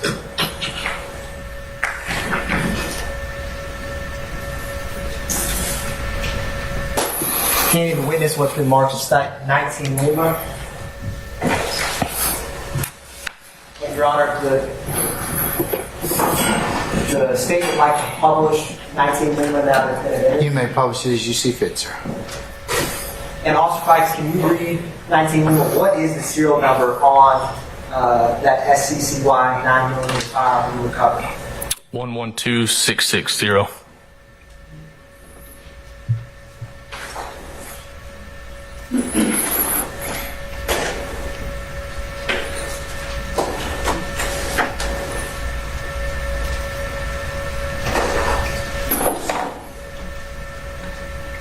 And just to reorient, what bag was that specific firearm in? In the black bag.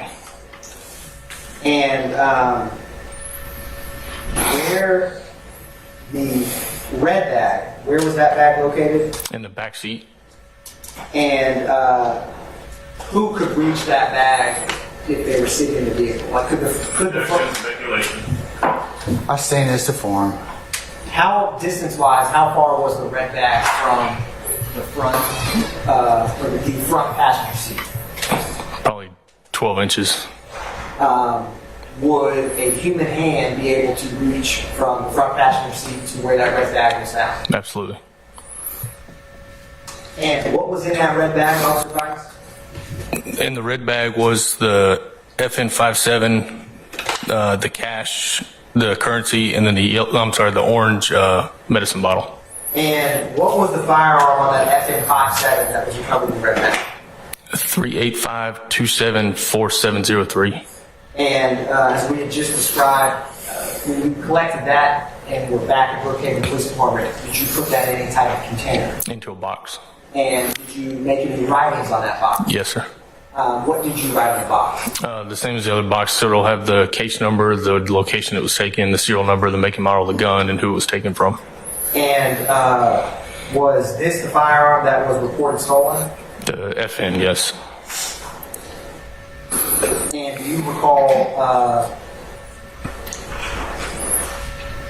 how much, was there any cash located in that red bag with that firearm? Yes, sir. How much cash? Again, I have to look at the report to give you an exact amount, but I think it was like 49,000, something like that. Would looking at a copy of the report help refresh you? Yes, sir.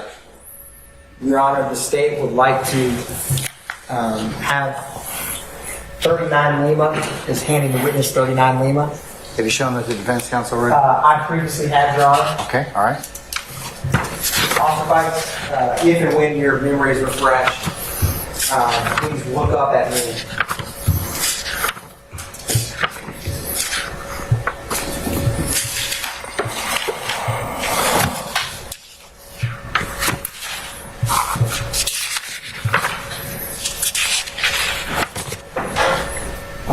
Okay. And Officer Fikes, I'm going to grab back 39 Lima. Did that refresh your memory? Yes, sir. How much cash was found in that red bag? $49,926. And how was there anything around or on that money? It was rubber banded together, just like it was in the picture we showed earlier.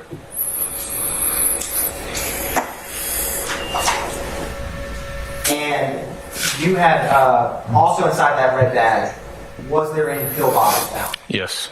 And what was inside the pill bottles? Multiple different pills and the multicolored powder. And in your training experience, if you had any, what did you think that those items were in your training experience? The pills, I wasn't sure at the time because based on the inscriptions on them, we had to identify them. But the powder, I believe, just be ecstasy. And did you do any field testing with these, or were any field testing done? We sent them to the GBI crime lab. What other identifiers were in this red bag? There was a wallet with credit cards in it that had Jeffrey Williams' name on it. Was there any other indication that that red bag belonged to anyone else other than Jeffrey Williams? No, sir. Going to be full speculation. I sustain the objection. Did you locate any other items, Officer Fikes, with other people's names on credit cards in that red bag? No, sir. And where specifically was that red bag in relation to where Jeffrey Williams was seated when you approached the vehicle? It was on the back seat. There's a hump in between the floorboard on the passenger and driver's side, and it was sitting on top of that hump. It was right in the center of the floorboard. And in the front passenger compartment, was there anything of evidentiary value recovered at that location? Yes. What was it? There was a Sprite bottle with purple liquid in it. Now, with your background, training, experience, education, did you form an opinion of what that liquid was? Yes, sir. Full speculation. I sustain the objection. Do you have, are you familiar with codeine? Yes. Have you been trained on codeine? Yes. Have you been trained on how you may encounter codeine when working the streets? Yes. In your training experience, how is codeine typically consumed? Is it smoked? Is it injected? I'm going to object based on lack of foundation. I'm going to object based on the fact that he's not in or not being qualified for that, correct? And I'm going to object based on lack of notice of the testimony that he can arguably be considered. All three are overruled, sir. I'll note for the record, okay? It's either drink straight out of the bottle, or sometimes they mix it with Sprite and call it purple drink. And have you encountered that or been trained on that in your law enforcement experience? Yes. And from what you were trained about coding and what it may be mixed with, what came to your mind when you saw the Sprite bottle? Objection, speculation. I stand as a form. Based on your training experience, did you form an opinion as to what was inside of that Sprite bottle? In the front Objection, package? same objection, and it is also irrelevant. His opinion. I'll overrule the objection, sir. You may answer, Officer Fikes. Yes, sir. I assume that it was purple drink. That's objection. So, I'm sorry, Judge. that's objection. The jury is to disregard the witness's last response. If you can rephrase it.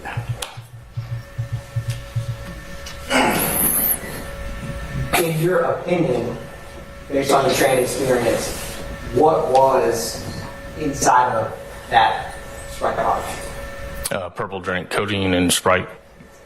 And is codeine and Sprite, where does it come from, or what is purple drink? Is that what it's called? That's what they call it. They call it purple drink.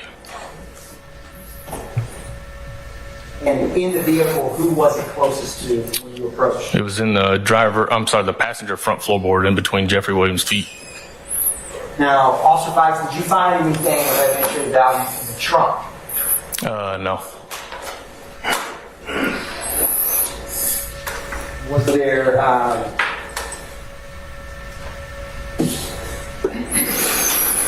I'm going to show you what's already been admitted. We're publishing State's Exhibit 12, Lima.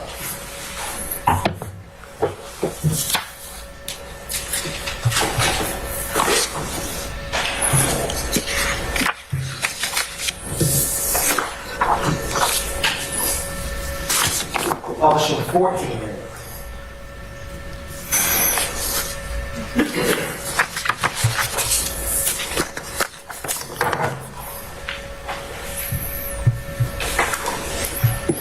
Who is depicted in 14 Lima, Officer? Cedric Jones. And did he have any jewelry? Yes. What does what was the lettering on his jewelry? The only thing you see is SLA. And did that have any significance to you at the time you did the stop? No, sir. Have you been trained to investigate criminal street gangs? No, sir. Do you have any particular background, training, or experience that allows you to recognize and investigate criminal street gangs or criminal street gang activity? No, sir. At the time you made this arrest, did you have any training that would have allowed you to identify criminal street gang members? No. And at this time you made this arrest, did you have any familiarity or training in recognizing or identifying young Slime Life YSL members? No, sir. Publishing State's Exhibit 15, Lima. Who is depicted in 15, Lima? Sergio Kitchens. And where was he in the vehicle when you approached it? He was driving. Publishing State's Exhibit 16, Lima. Who is depicted in 16, Lima? Jeffrey Williams.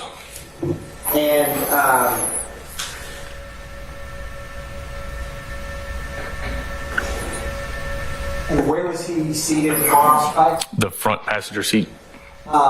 Did he have his jewelry on him when this day? Yes, sir. He's got several silver necklaces on. And what did you all do with that jewelry? It was given to, I believe, his cameraman that showed up on scene.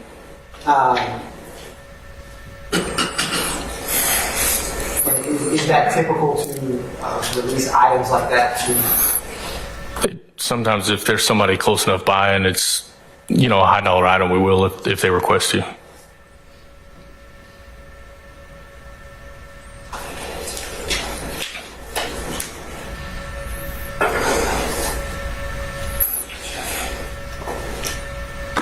Your Honor, and Mr. Adams, I have State's Exhibit 17 Lima through 57 Lima. I'm going to show them to the defense counsel.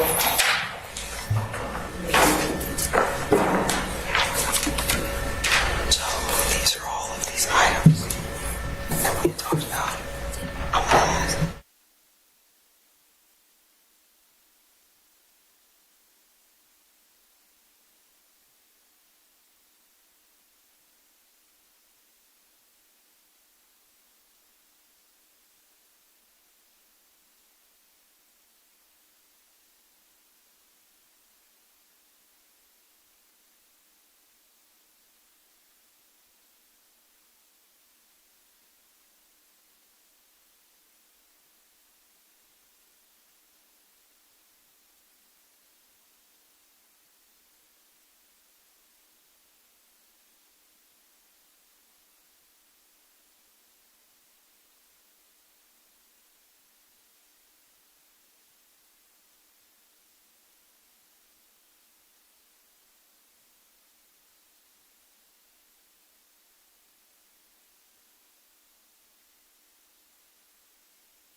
Honor, I have permission to approach. You may, sir. I am handing the witness State's Exhibits 17 Lima through 57 Lima.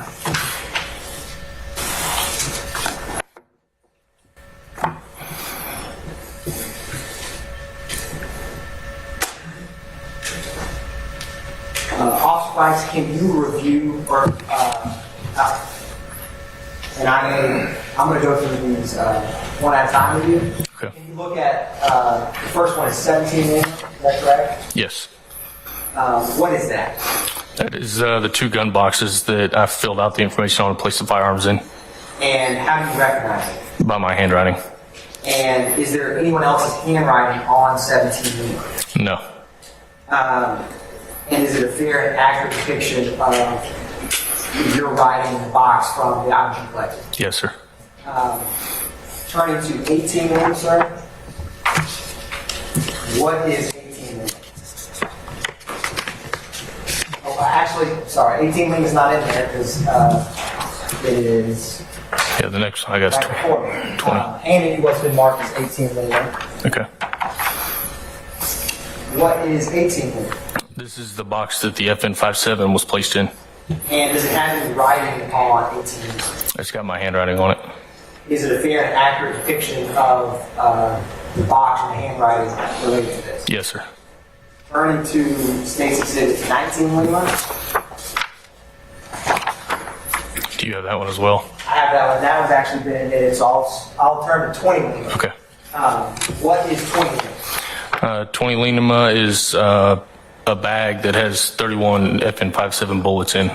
And is there any writing on 20 Lima? Yes, it's got my handwriting on it as well.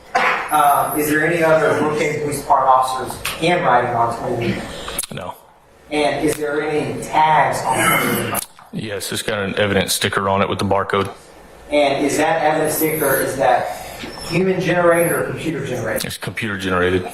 And what do the numbers on that depict or signify? The case number is on here. The 8686 number is on here. I'm not sure what that is. That's something that the evidence custodians generate. And does the evidence sticker accurately correlate with the items in that bag that you collected? Yes. Turning to State's Exhibit 21 Lima. What is 21 Lima? It looks like another picture of the bag of bullets. And does that depict and identify the same handwriting evidence sticker that we just discussed in 21 Lima? Yes. And is it a fair and accurate depiction of what we just discussed in 21 Lima? Yes. Turning to 22 Lima, what does 22 Lima depict? This appears to be the back side of the bag showing the FN57 bullets. How do you recognize it? By the bullets I removed from the magazine. And is that or is that not a backside of what was depicted in 21 Lima and 20 Lima? Yes. And is there a fair and accurate depiction of the ammo in that bag that you put in there? Yes, sir. Turning to Exhibit 23 Lima. And is that item on 22 Lima that did not come out of the car? Yes, it did. Turning to 23 Lima. What is 23 Lima? This is a bag with the 9mm bullets. And how do you recognize it? Again, by my handwriting. And is there any other physical handwriting on that bag other than yourself? No. Where did it come from? It came from the SCCY 9mm that was in the vehicle. And is there any computer generated or evidence barcode on that? There is. And is it a similar to what we discussed previously? Yes, sir. Okay. Yeah. And does it pertain to this case? Yes. Is it accurately correlated with the items you personally collected? Yes. Turning to section 24 Lima. What is 24 Lima? 24 Lima is the same, a picture of the same bag. And is it a zoomed in photo of 23 Lima? Appears to be zoomed in, yes. Is there any other handwriting physically other than yourself on 24 Lima? No, sir. And does it have the same evidence barcode that was referenced in 23? Yes, sir. And is it fair and accurate depiction of the ammo that we just discussed in 23 Lima? Yes, sir.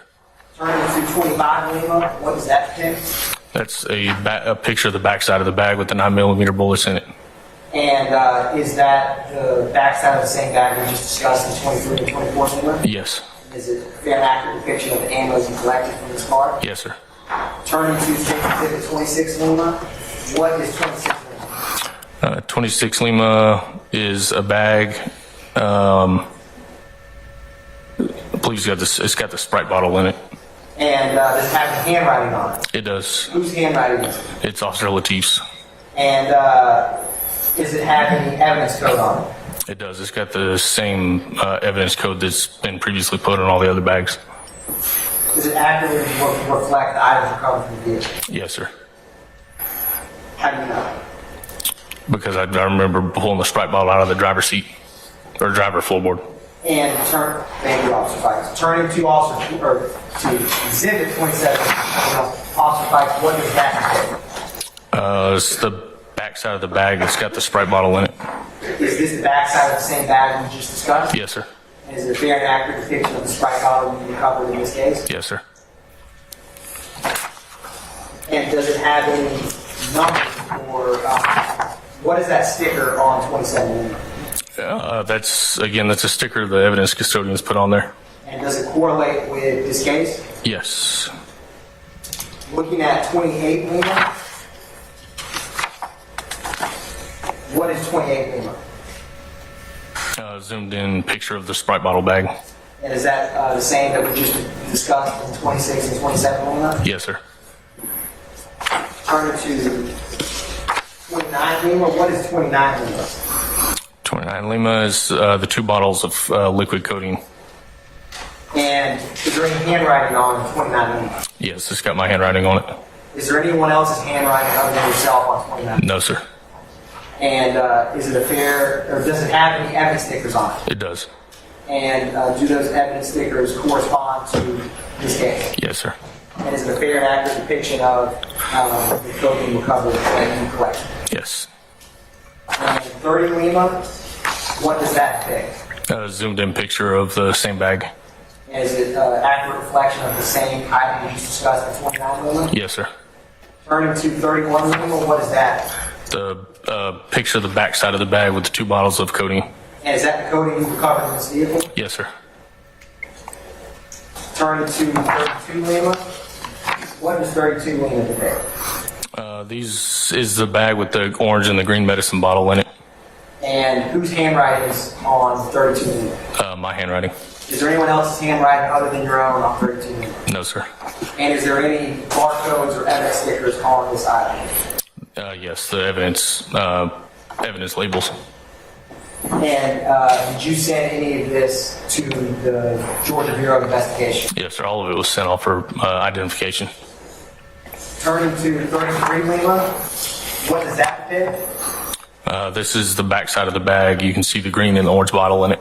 And is that the same bag that we just discussed? Yes, sir. In 32 Lima and 31? Yes, sir. Is it a fair and accurate depiction of the medicine bottle of orange and green you recovered in this case? Yes. Turning to 34 Lima, what does that depict? This is a zoomed in picture of the front of the bag that's got the medicine bottles in it. And does it have handwriting on it? It does. It's got my handwriting. Anyone else's handwriting other than your own? No, sir. And turning to 35 Lima, what does that It's got a evidence bag that's got the multicolored powder in it. And does it have any handwriting on it? No. It's got handwriting on it. I'm sorry. Yes, it's got my handwriting. Is there anyone else's handwriting other than your own? No, sir. Is it a fair and accurate depiction of the multicolored pills you recovered in this case? Yes. The evidence bag up there. Yes, sir. And turning to 36 Lima, what is 36 Lima? A zoomed in picture of the same bag. And is that a fair and accurate of what we just discussed? Yes, sir. And 37 Lima, That is the backside of the bag that's got the multicolored powder. is that a fair and accurate depiction of the backside of the bag? Yes, sir. Turning to 38 Lima, what does that depict? This is the bag that's got the Xanax pills in it. And does it have any handwriting on it? It does. It's got my handwriting on it. Anyone else's handwriting but your own? No, sir. And does it have a barcode on it? It does. It's got the evidence barcode. Does that correspond to this case? Yes. Is it a fair and accurate depiction of the evidence bag you collected with the Xanax bill? Yes, sir.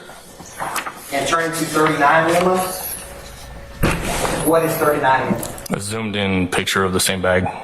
And what is 40 Lima? It's the back of the bag showing the full and partial Xanax bills. Is it a fair and accurate depiction of the full and partial Xanax bill? Yes, sir. Turning to 41 Lima, what is 41 Lima? It's got 4 Adderall pills in it, evidence bag. Does it have any handwriting on it? It does. Whose handwriting? Officer Latif. How do you know? Because it's not mine. He's the only other person that helped me fill out evidence bags. And does it have an evidence code on it? It does. And is that evidence code correspond to this case? Yes, sir. And does that contain the Adderall that you collected from the car? Yes, sir. What is 42 Lima? Appears to be a zoomed in picture of the front of the bag with the Adderall. And what is 43 Lima? The back of the bag with the Adderall pills in it. And is it a fair and accurate depiction of the back of the bag with the Adderall pills you collected? Yes, sir. What is 44 Lima? It's got a bag. It's an evidence bag with 2 unidentified purple pills. And does it have any handwriting on it? It does. Whose handwriting? Officer Latif. And is that the purple pills that you collected in this case? Yes, sir. Does it have an evidence sticker on it? It does. And does that evidence sticker correspond to this case? Yes, sir. What is 45L? Is the back of the bag with the 2 purple pills. Same bag we just discussed? Yes, sir. Turning to 46 Lima.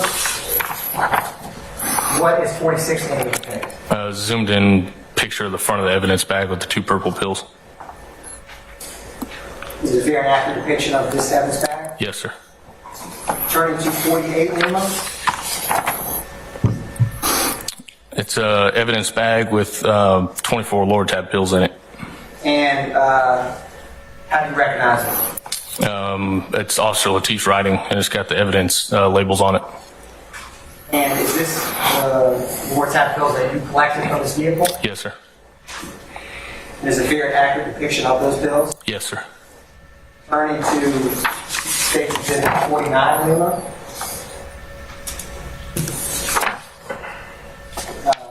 Officer Fikes, was the... I got 48 Lima. All right, perfect. Is that what we just discussed? No, 47 Lima. Yeah. With 48 Lima, what does that contain? The back of the bag with the Adderall pills. And is that the same bag we just discussed? Yes, sir. What is 49 Lima? It's a zoomed in picture of the front of the bag with the lower tab.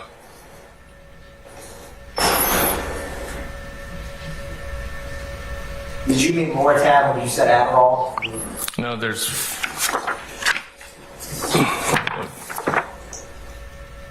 2 different bags. One of them's got Adderall in it, and one of them has lower tab.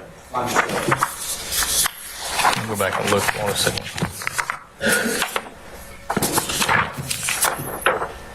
So, I think this is 48 Lima.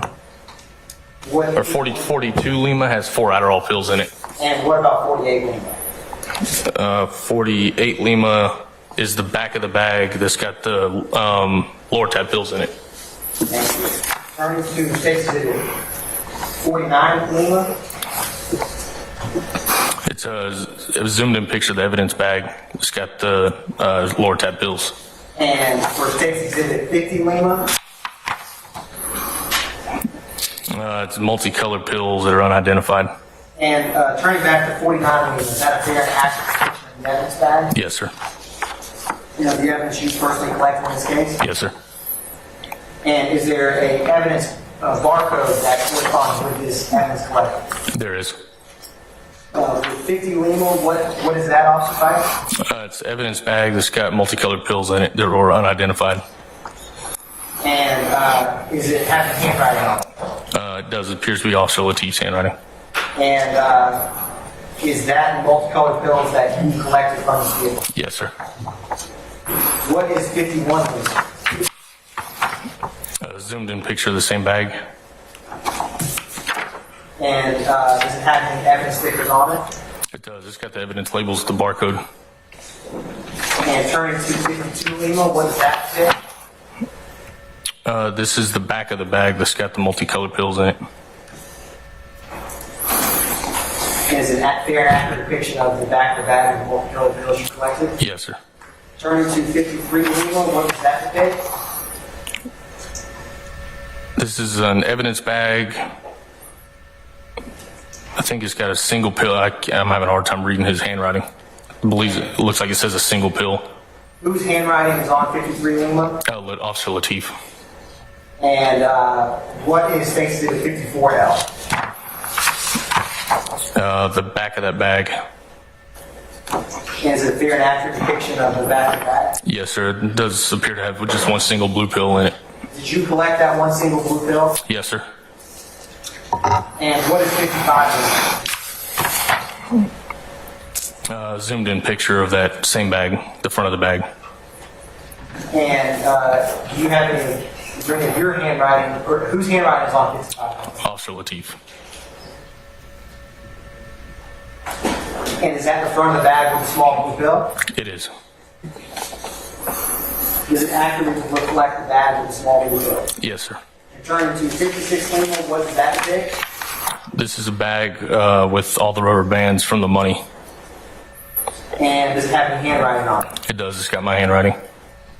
And does it have any evidence barcode stickers? Yes, sir. And turning to 57 Lima, what money does the rubber band 56L correspond with? The money that was found in the red and black bag.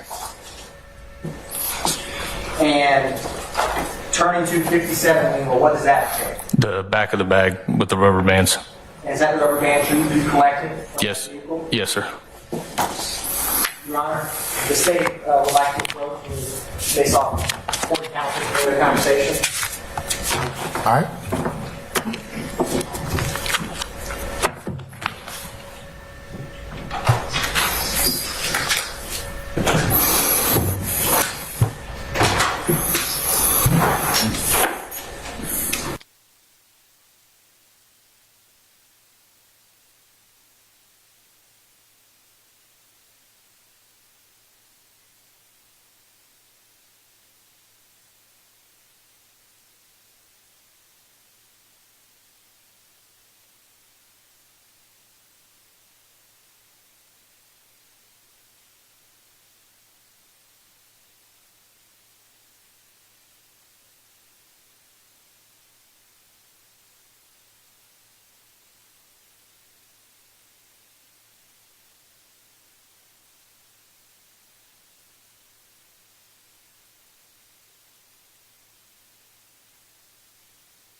Officer Fikes, where is the state's exhibits that we just discussed? Where are those items currently? They're still in evidence in DeKalb County.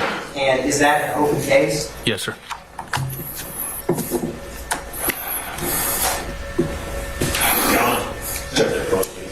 Okay.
Your Honor, the state had previously labeled a report, to refresh my recollection, as 39 Lima, but we also, there was a photograph also listed as 39 Lima, so the state is going to correct the report on the record and make that 39 Lima R for the report. All right. So noted.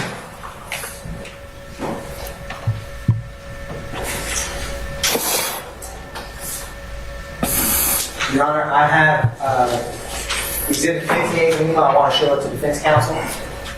All right, sir.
just, if the court is inclined to provide us any kind of estimation, will we be going past 30 years?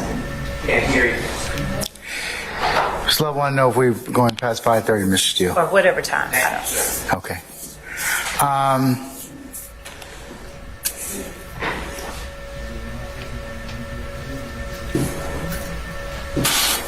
No, to answer your question succinctly, no, we're not going past 5:30. I think we're going to probably cut it off around 5 o'clock. So, Okay, so we'll. yeah. Does that help you in witness planning in terms of?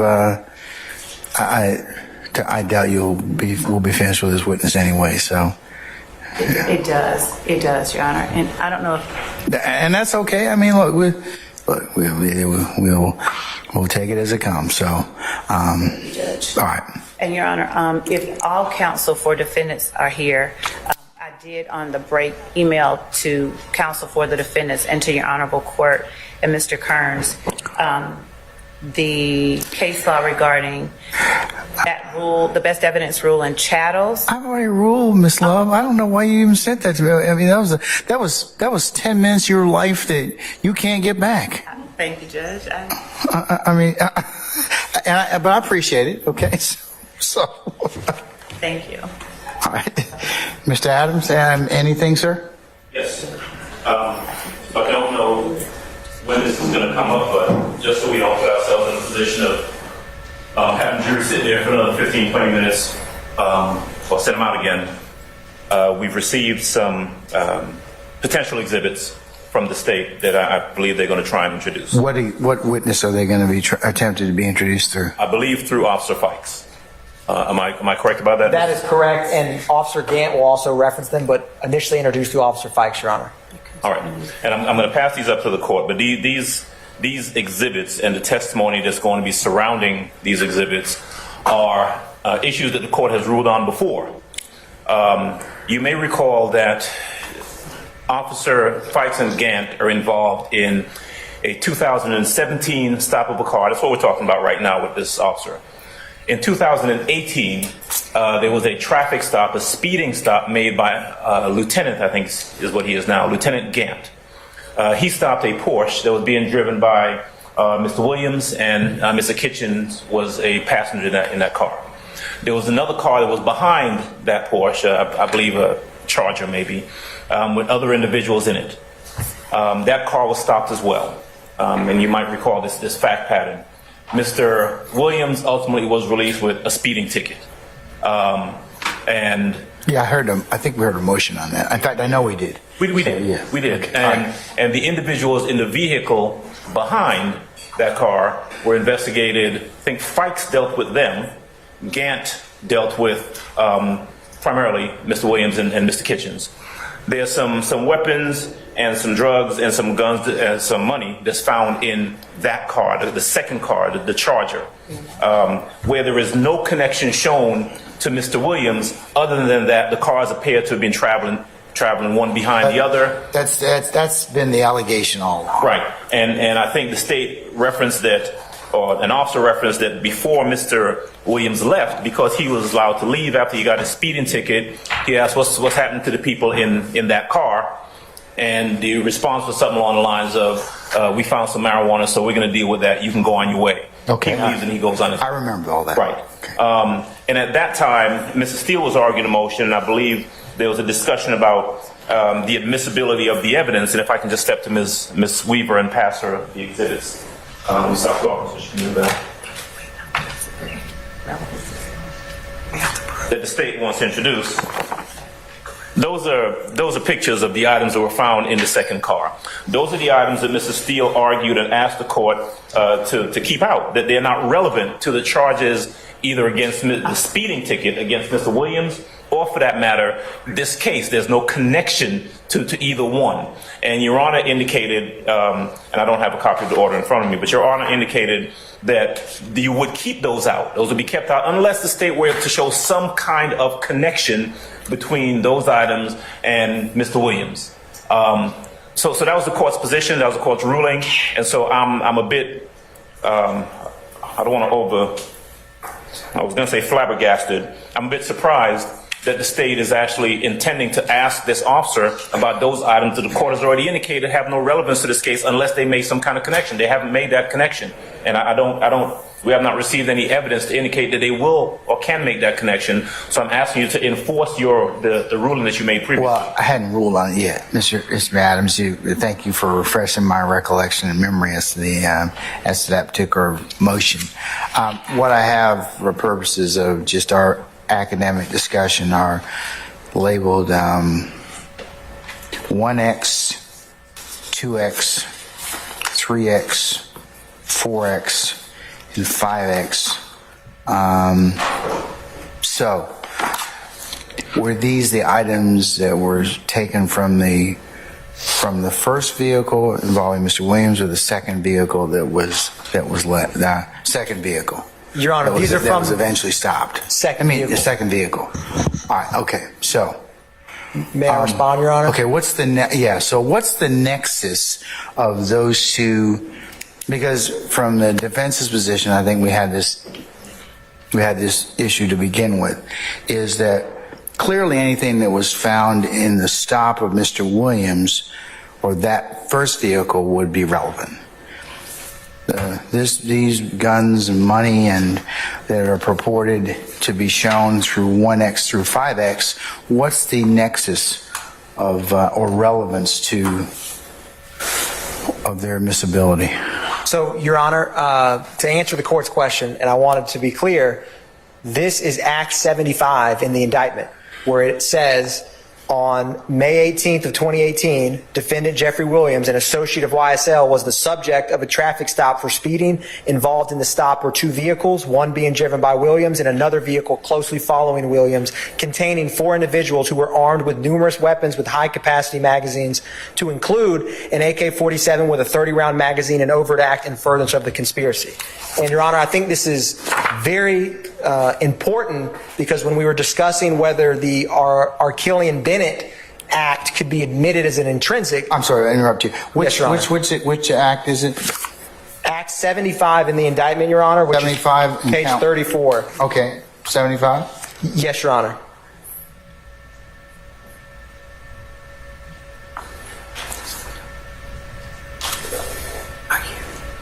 I'm letting All right, okay, go ahead. So, Your Honor, the state defense's position is that the state can't be able to try. This is all for argument at closing argument. If they feel like the state doesn't create a nexus with Jeffrey Williams or does create, they can argue that at closing. The state, in any case, until all the evidence is complete, has to prove beyond a reasonable doubt all of the cases in indictment. In this case, this is an overt act in count 1, the RICO conspiracy. So this is an overt act that the state is putting forth evidence to present to the court for the jury. And so the defense wants the state to be precluded from introducing evidence that is in the indictment that was presented to the grand jury, and the state has, and its weight, not admissibility, Your Honor. They may feel that the state's evidence is weak, the state's evidence is not existent, or they may think the evidence is strong, but will argue against it otherwise. But that's all for them to decide as advocates and to argue to the jury. The jury has to decide whether the evidence that the state presents is sufficient or insufficient to the standards and the law instructed by this court when they are deliberating, determining if overt acts have been admitted or completed by what the state alleged in this indictment. And if the overt acts go to prove count 1, that is all within the purview of the jury. And that is the state's argument, is that this is verbatim, and in the way it's worded in Act 75, it addresses what the state is putting evidence forward to prove. Your Honor, if I may. Sir. This is why we have pre-trial hearings before the case moves forward. We have a pre-trial hearing on this, and the court has the ability to make a determination if there is evidence that is relevant or not relevant, or admissible or not admissible, for a variety of different reasons.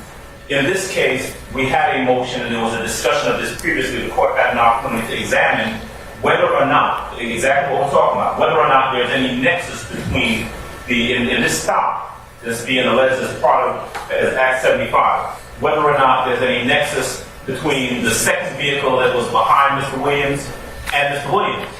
And the argument that was put forth and the argument that the court evaluated, and I believe based on the court's ruling or position at that point, was that unless they can show a connection between one and the other, then it's simply not admissible. What this amounts to, I mean, what is the connection? Mr. Williams is in one vehicle, he's charged with speeding, he's released. There are other individuals, and there's not been and there will not be any nexus that they can possibly show connecting anything in that second vehicle to Mr. Williams. What are they going to? They're going to say, well, he said what's happened to those people over there. That's the nexus. That means that they're involved in any sort of criminal activity. It's simply not there.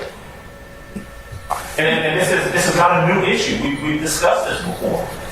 I understand that.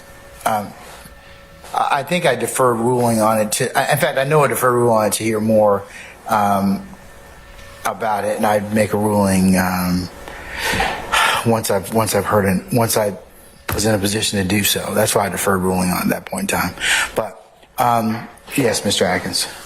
Yeah, Your Honor, the state feels that absent a general or special demur, which this court has heard, this is like saying that the state presents a case of murder to the grand jury, and a defense attorney comes up and says the state shouldn't be able to present. They need to articulate to the court why we have to present evidence of an armed robbery, of a murder, any charge. This is an overt act in the indictment, and so defense counsel's argument is juxtaposing two different legal principles. The state has to present evidence and is intending to present evidence through the testimony of Officer Fikes and Officer Gant about this stop, and the totality of the evidence in this case during the timeline in this indictment of when the RICO enterprise was going on, all of that, it all plays off one another. And so this is an overt act that the state has put forward to prove this RICO, and the state should be wholeheartedly allowed to present evidence for an overt act in this very indictment that we're in trial for. And that's the crux of the matter. And I will respectfully suggest to my esteemed opponent on the other side that there's a difference between a demurrer and evidence. A demurrer deals with language in the indictment. That's not what we're talking about. We're talking about evidence and the appropriateness or the admissibility of evidence. And so, excuse me, we're allowed to challenge whether evidence, you can have anything in the indictment, and the court can make a decision that there's certain evidence that's simply inadmissible. It's not appropriate, it's hearsay, it's for whatever reason. And that's what we're dealing with. And however that case goes forward, when the court makes a ruling on that evidence, they've got to deal with it. But the central issue here is whether or not the court deferred, but for them to maybe make a showing that there's some connection. So the question I would have is, well, what is the showing? What is the new evidence? What is something new that they can present to the court that shows that there is some connection between the items found in a car that is not connected to Jeffrey Williams and Jeffrey Williams? Okay. Sir, anything else? Your Honor, the state's position is that, and defense counsel has referenced the court ruling. I don't know if there's a copy or a date. I haven't ruled yet. I deferred on the issue of whether or not I would admit anything that was found in the second vehicle until such time as I heard more evidence. So who's in the second vehicle? I remember that there were who were the four people supposedly in the second vehicle? Your Honor, I will get their names. They are not indicted co-defendants. Give me one brief moment, Your Honor. And the state, and this is why, Your Honor. Okay. Well. Yes, Your Honor. I will give you. Slow up. I will give you their names in one moment, Your Honor.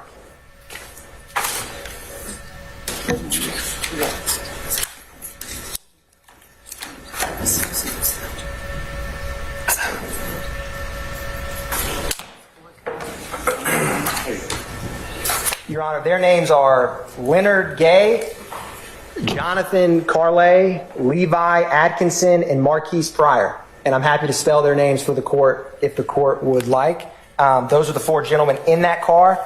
The state also has lyrics from Jeffrey Williams that says he has snipers behind him. And Officer Gant's testimony is that these two cars were rolling in tandem together, and there's statements made referencing the connection between them. And this is also roughly 6 months after Officer Fikes pulls over the Maybach vehicle that he's not complete testifying about. And it's the state's position, and can make an argument, and defense can argue otherwise, that the defendant's actions and the way that he operates or navigates has changed. Now that in this 2018 stop, the high capacity magazines, the 30 round extended clips and the Kel-Tex and everything else found in the car from Officer Gant and Officer Fikes is in this trail vehicle. And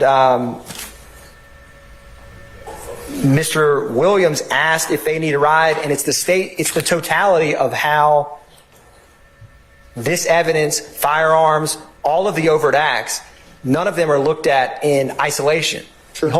And, Your Honor, the state, speaking of evidence, if the defense is saying that is this evidence relevant, it's certainly relevant to prove an overt act in this indictment.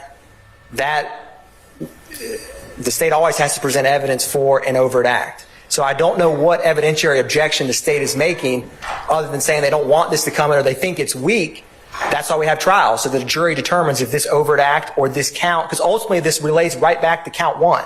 Well, the defense is saying that the nexus, there's no nexus. Like, for example, if you had 4 YSL members or gang members in the second vehicle, one of them was in there, and you were trying to show that either membership or the other things that you are trying to allege in the indictment, that would be appropriate.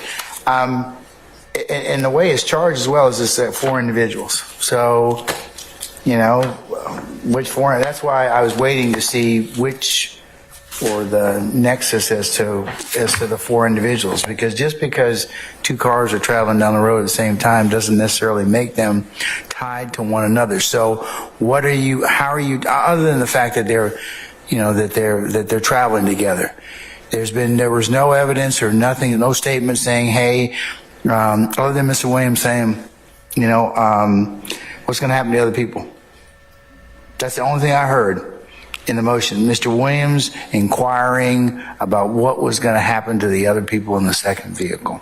Your Honor, in the facts as Officer Gant and Officer Fikes just conducting this traffic stop, but what is the reason that this is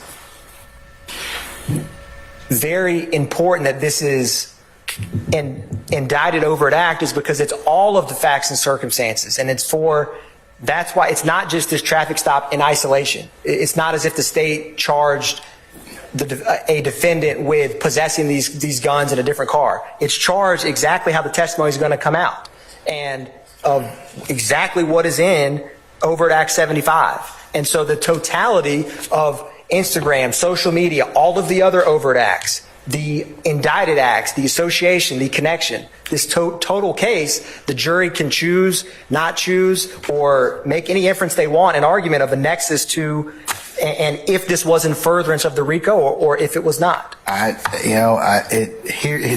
why I defer ruling on it, because the pictures here, I also have to as you know, balance 403. It's really, really prejudicial, and its probative value may outweigh it unless it's got some nexus. I mean, because these are pictures of automatic weapons and cash. So at this point in time, I don't see it. Not that I may not see it, but I don't think you got it at this point in time. There's been nothing else that connects. Other than testimony I've heard that, hey, Mr. Williams asking about these people from the other vehicle, but there's been nothing else that I've heard thus far that would tie these particular weapons to Mr. Williams as of yet. So understand, Your Honor, the state will be able to brief this honorable court specifically on this issue first thing tomorrow morning. We had a motion on this, okay? Yes, Your Honor. We had a motion. All right, I'm kind of inundated with law. I don't want to replow the ground again, Mr. Atkins. I'm waiting on the state to provide a nexus. That's what you all said you were going to do. So at this point in time, until you can provide a nexus, I'm not going to allow it. I mean, you can attempt to identify them or whatever else, but they're not admissible at this point in time. Because as I just mentioned, the court's fear is that without anything kind of tying or kind of just further substantiating this, that they're in a 403 analysis, they're going to be more prejudicial than probative. So, and I haven't heard anything yet. That's why I'm telling you that I don't believe I would at this point would admit them. Yes, Your Honor. And so to be in line, the state will provide and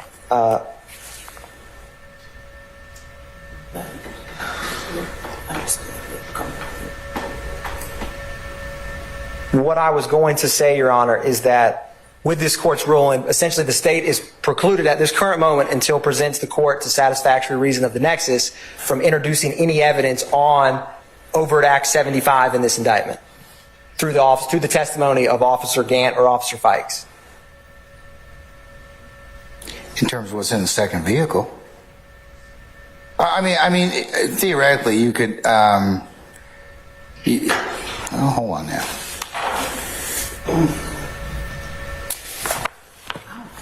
Does it go to any other count? It's just count 1, Your Honor, and overt act 75 that references this specific 2018 traffic stop with Officer Fikes and Officer Gant.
I'm inclined to. I'll need to, of course, probably keep these copies for the record.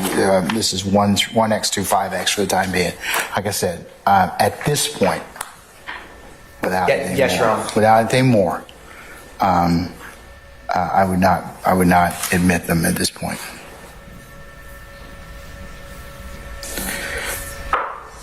Your Honor, in terms of witnesses' availability at this current time, the state has just a few questions for Officer Fikes on the 2017 stop, and then the remainder of the questions and the next witness were all going, which is Officer Gant or Major Gant, was going to be about this 2018 stop over at Act 75. And so the state would, we are. Well, you can you can decide based upon what the court's told you. I think Ms. Love has a little bit more institutional knowledge than you do about this particular instance, and I think she argued it. But we can reorder your witnesses. That's fine. I don't have any issue with that. Yes, Your Honor. And in terms of witnesses' availability, the state, after asking Officer Fikes the remaining questions about. How much longer do you have with Fikes then? If we're not discussing the 2018 stop, probably 5 minutes of direct. Okay, and so why don't we finish that? And because it's not going to be 5 minutes, and you'll have Mr. Adams. Assume you have some cross. Okay, yeah. So it might be appropriate maybe to take that up tomorrow morning. Yes, Your Honor. Okay. All right. Thank you, Your Honor. All right, and then you all can let me know or let us know what your pleasure is tomorrow. Okay. Thank you, Your Honor. All right. Okay. No problem.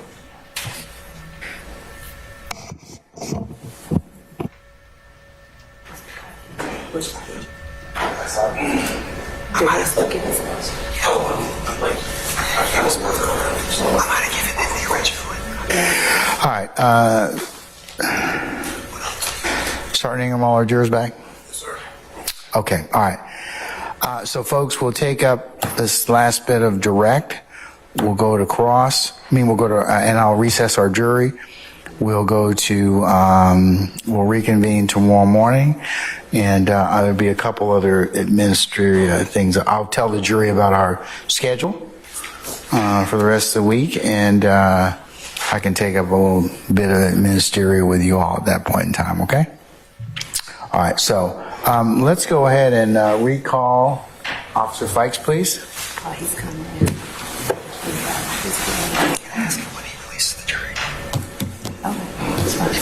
That's fine. All right, so summon our jurors, please.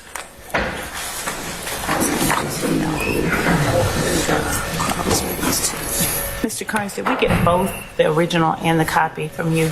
Yes. Okay. Is it up there? Is it up there? What physical copy? No, I gave one too. You definitely did? Yeah. Because I took it back and I gave it to him to copy and get it. And he gave them both back. Okay. You want me to try to switch with it? No, it's fine. Okay.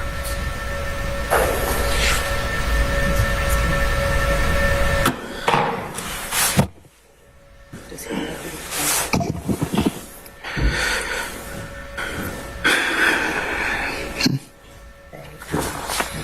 Just ask him if his case file was here.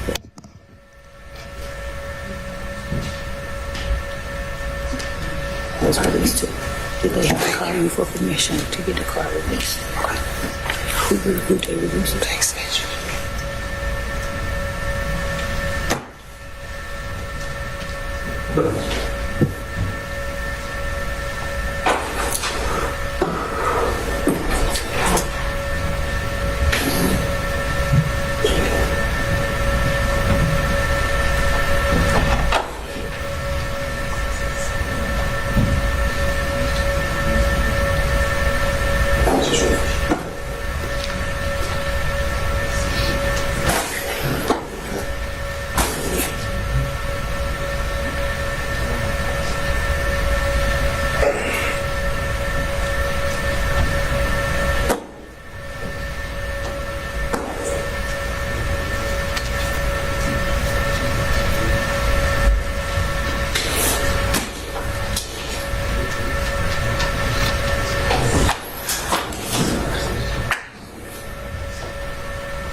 Ladies and gentlemen, please be seated.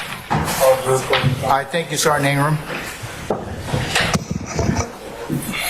All right, ladies and gentlemen, the jury, thank you for your patience. Here's the way ahead, just quickly before we continue with Officer Fikes. We're going to finish taking his testimony. We're then going to recess. We're going to pick up his direct testimony. Then we're going to pick up cross tomorrow morning, and I'll tell you what time to report, okay? All right, and then we're done for the day. Okay? Thank you for your patience. All right, Mr. Atkins, go ahead, sir. Thank you, Your Honor. Officer Fikes, what ended up happening to that Maybach vehicle? It got towed by a Brown & Brown Record Service. And is that common practice? Yes. Do you have any information about who that vehicle was released to? I don't. And ultimately, were you the officer who took out, or did you take out any warrants related to this case and these items? Yeah, all the warrants in this case were swore out by me. And is there any defendants in this courtroom that you took out warrants related to this case? Yes. Who was that? Jeffrey Williams. I don't see the other two. And what warrants did you take out related to? I'd have to look at my reports to tell you the exact warrants. Would looking at your report, which the state has marked as 39 Romeo, help refresh your recollection? It should.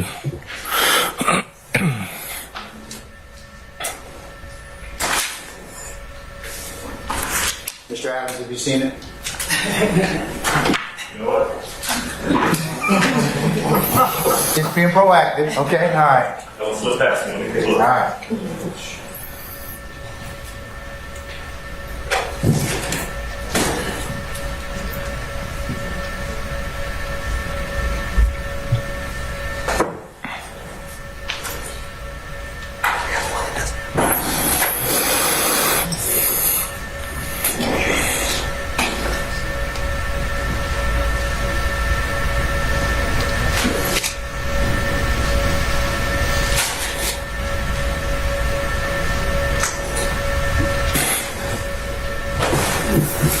I think all those pictures.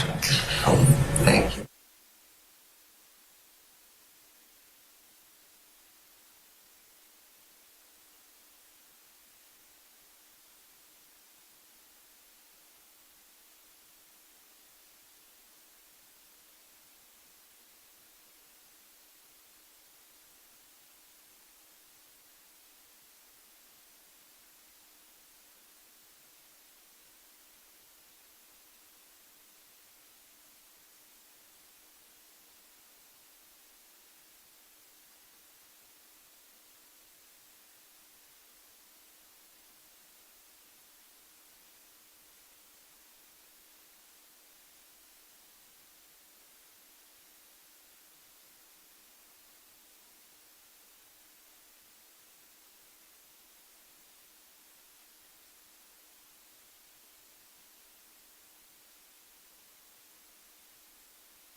I'll see the arrest module in here.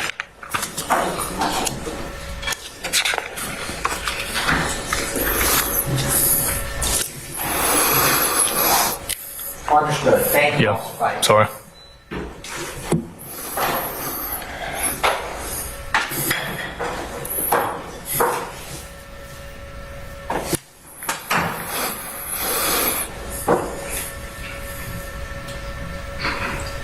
Do you remember, Officer Fikes, did you charge Defendant Williams with Objection as to the leading. Sustained.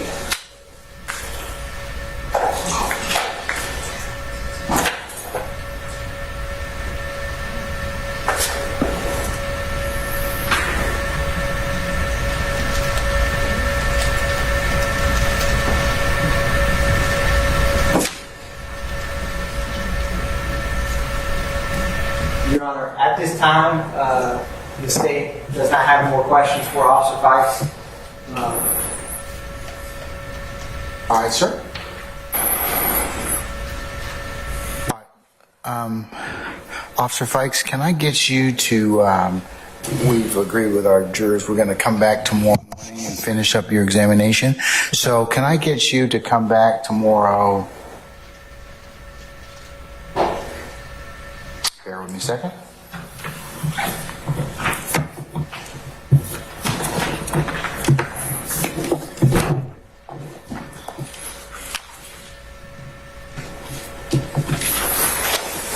Um, 10 o'clock work for you? Sure. Okay, all right. So, sir, I'm going to release you at this point in time. Please don't discuss your testimony anybody except the attorneys in this case. We'll see you tomorrow morning at 10 o'clock, okay? All right. Thank you, sir.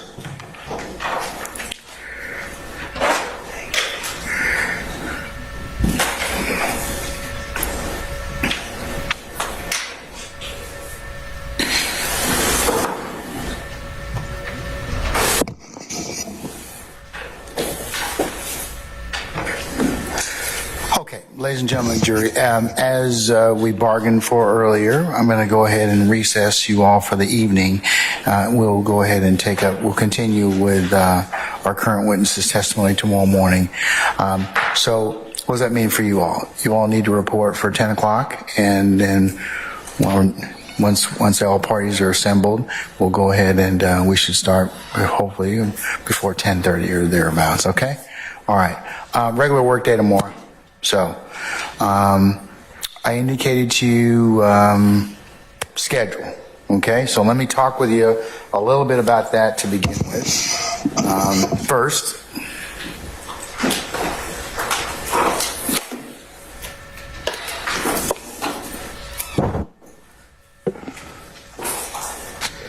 all right.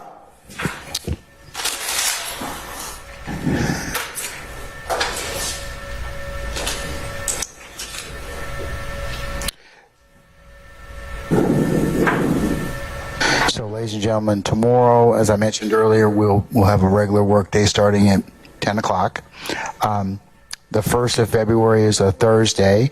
I'll ask you to be here for 9 o'clock, and then we'll have a regular work day. And then Friday is the 2nd. And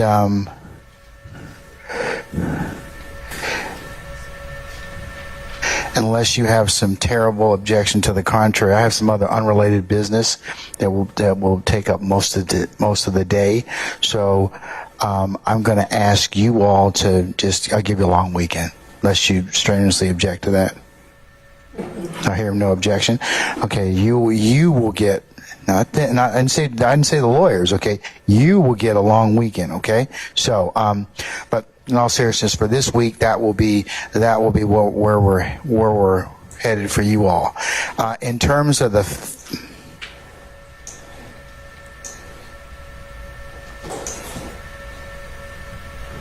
week of the 5th through the 9th, we will be working in some configuration.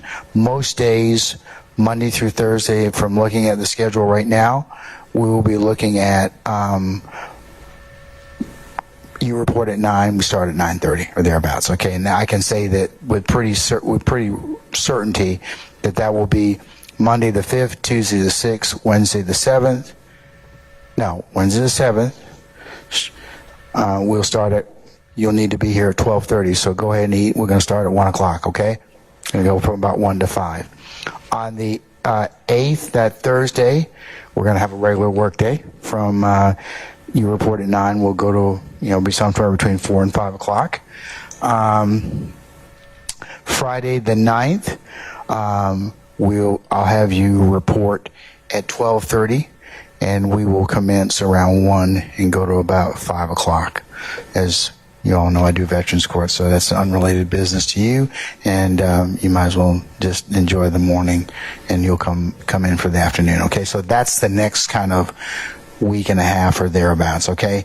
And then I'll provide you as we exhaust that week with the next days of work. But I can pretty much tell you that for the month of February, we will have some schedule that goes like that with a consideration of full and partial days, mostly full days for that month, okay? All right. And then as we go into March, I'll give you some other dates that you can plan on a little bit later on, okay? All right. So did I meet your expectations about giving you a schedule? the way ahead. Do you have any questions about the schedule at this point in time of me? Okay, all right. I'll try and give you as much heads up as I can for you to plan your lives, and for those of you that need to do other things in terms of health and other appointments. So, but as I mentioned, we'll go ahead and at the end of next week start to forecast the next 2 weeks, and I'll try and give you blocks of that. All right? Okay. Any other ministerial inquiry?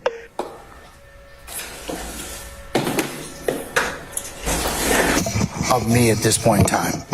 No, not at this time. Okay. All right, ladies and gentlemen, let's go through your ad nauseum admonitions as is customary. Please leave your notepads in the basket. Take another juror sticker, and so you can have it for tomorrow morning. Please don't discuss anything that was been presented in the four walls of this courtroom with any friends, neighbors, loved ones, or anybody else that you know. Also, don't let any third parties try and reach you, contact you, or talk with you about anything that you may have heard within this courtroom.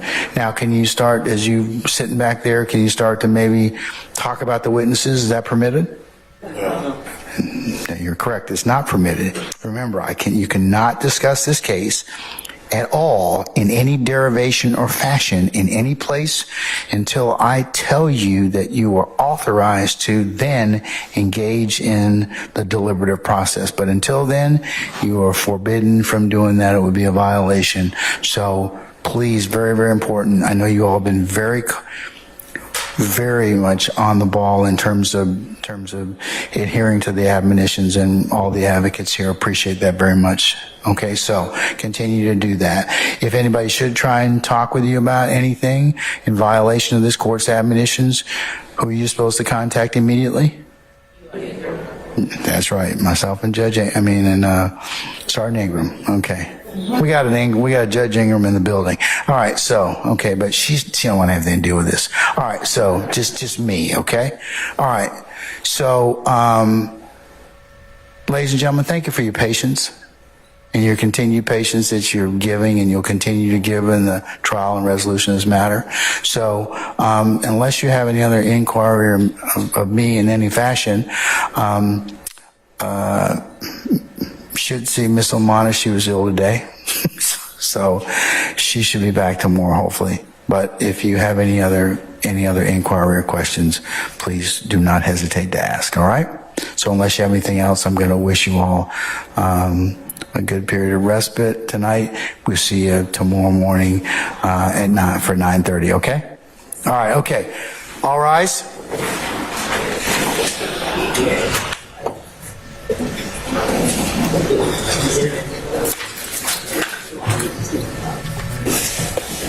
So I was right for a change, huh? Yeah. Oh, no.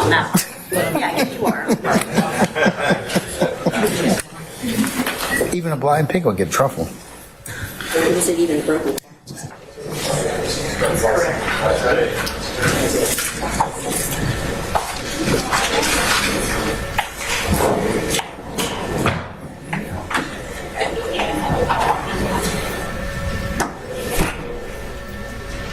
All right, ladies and gentlemen, please be seated. Judge, what did you read this out here? I thought I heard you tell them initially to be here 10, but when you just released them, you told them 9. Well, that's so they can be here on time, so don't worry about it. Yeah, you need to make sure that you're here, okay? All right, and y'all can sit down, please. Glad to know that you're paying attention. All right, always. All right, so all right, let's take up a couple other things, counsels. The schedule will hold, as mentioned. Friday, however, and that will be Friday the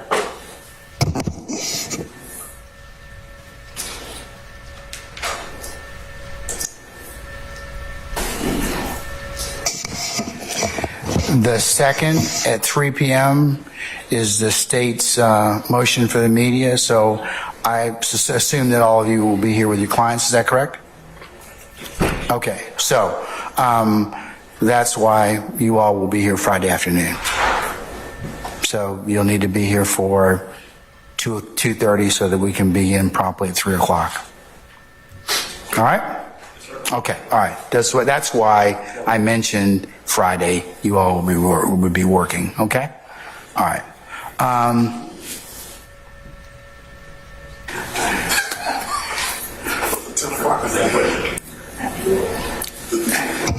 Just tell them to be here I'll split the difference, 9:45. Okay? All right, okay. Tell them to be here at 9:45. All right. Okay. I have told Sergeant Ingram to tell them to be here at 9:45, but we're going to get started shortly thereafter, okay? All right. So everybody clear on Friday? Friday the 2nd? Okay, all right. 2:30, 3 o'clock start time for the motion. So I won't see you all before, and at least before then. All right, so that's that issue, okay? Mr. Steele, I have your letter that's today, bears today's date, January 30th. I'll mark it as the next court exhibit in order. It pertains to Detective Thorpe.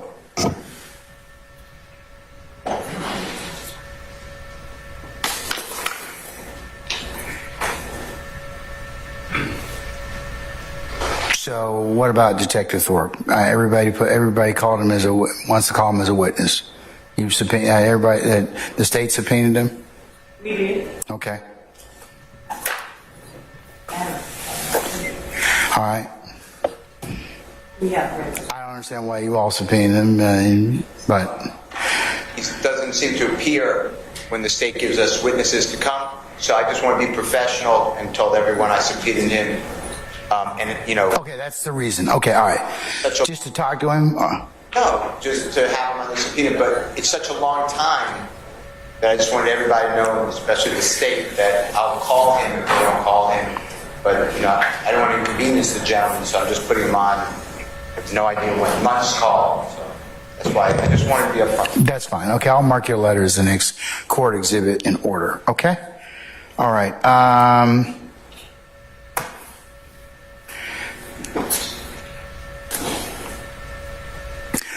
All right.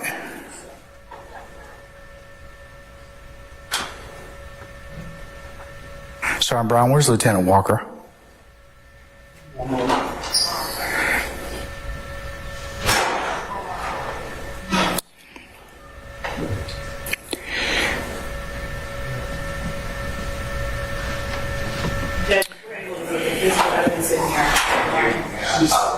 She's definitely upstairs to some administrative work. All right. Can you have her down? Tell her I need to see her in 5 minutes, please. Gotcha. Okay. In the chambers in 1D. Okay? Gotcha. All right. What were you saying, Miss Love? I apologize. Your Honor, I was actually just asking about the physical evidence, if we are able to procure it before we begin court. You talk about what we discussed at the bench in terms of Yes, in DeKalb. the items that are currently being held in DeKalb that form the basis for. One, I'm sorry, what was it? Act 16 through 72. I know, but 16 Lima through 57 Lima. 17 through 57. 17 through 57 Lima? 7 Lima. Okay, all right. So, yes, if you can get those in, if you can get the physical evidence and show that to defense counsels, then certainly you're welcome to whatever you decide in terms of witness And Your Honor, just pay or witness availability is fine. okay. And to be clear, with respect to showing them to defense counsel, we did, as the court ordered previously, show that to them. That's where those pictures came from. But we will bring the physical items in You need to have the physical items. if we can get them tonight. Okay. If Okay. you get the physical items and they're shown to the defense to their satisfaction and they're willing to, substitute the originals for pictures since there's a reason behind the original still being in another jurisdiction, then I think that as we discussed here, I don't think they have any issue with that. Is your position changed, Mr. Adams, or I stated it correctly? My position is exactly the same. Okay, so, All right? Thank you. Okay. All right. Anything else? By any defense counsel, anything that I need to take up or anything you need to put me on notice of? Okay. All right.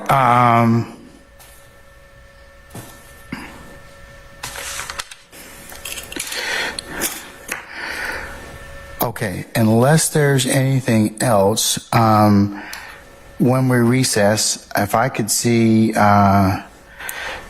Mr. Harvey, Ms. Westmoreland, and Mr. Shart, and your interns in one delta, okay? Thank you, Judge. All right.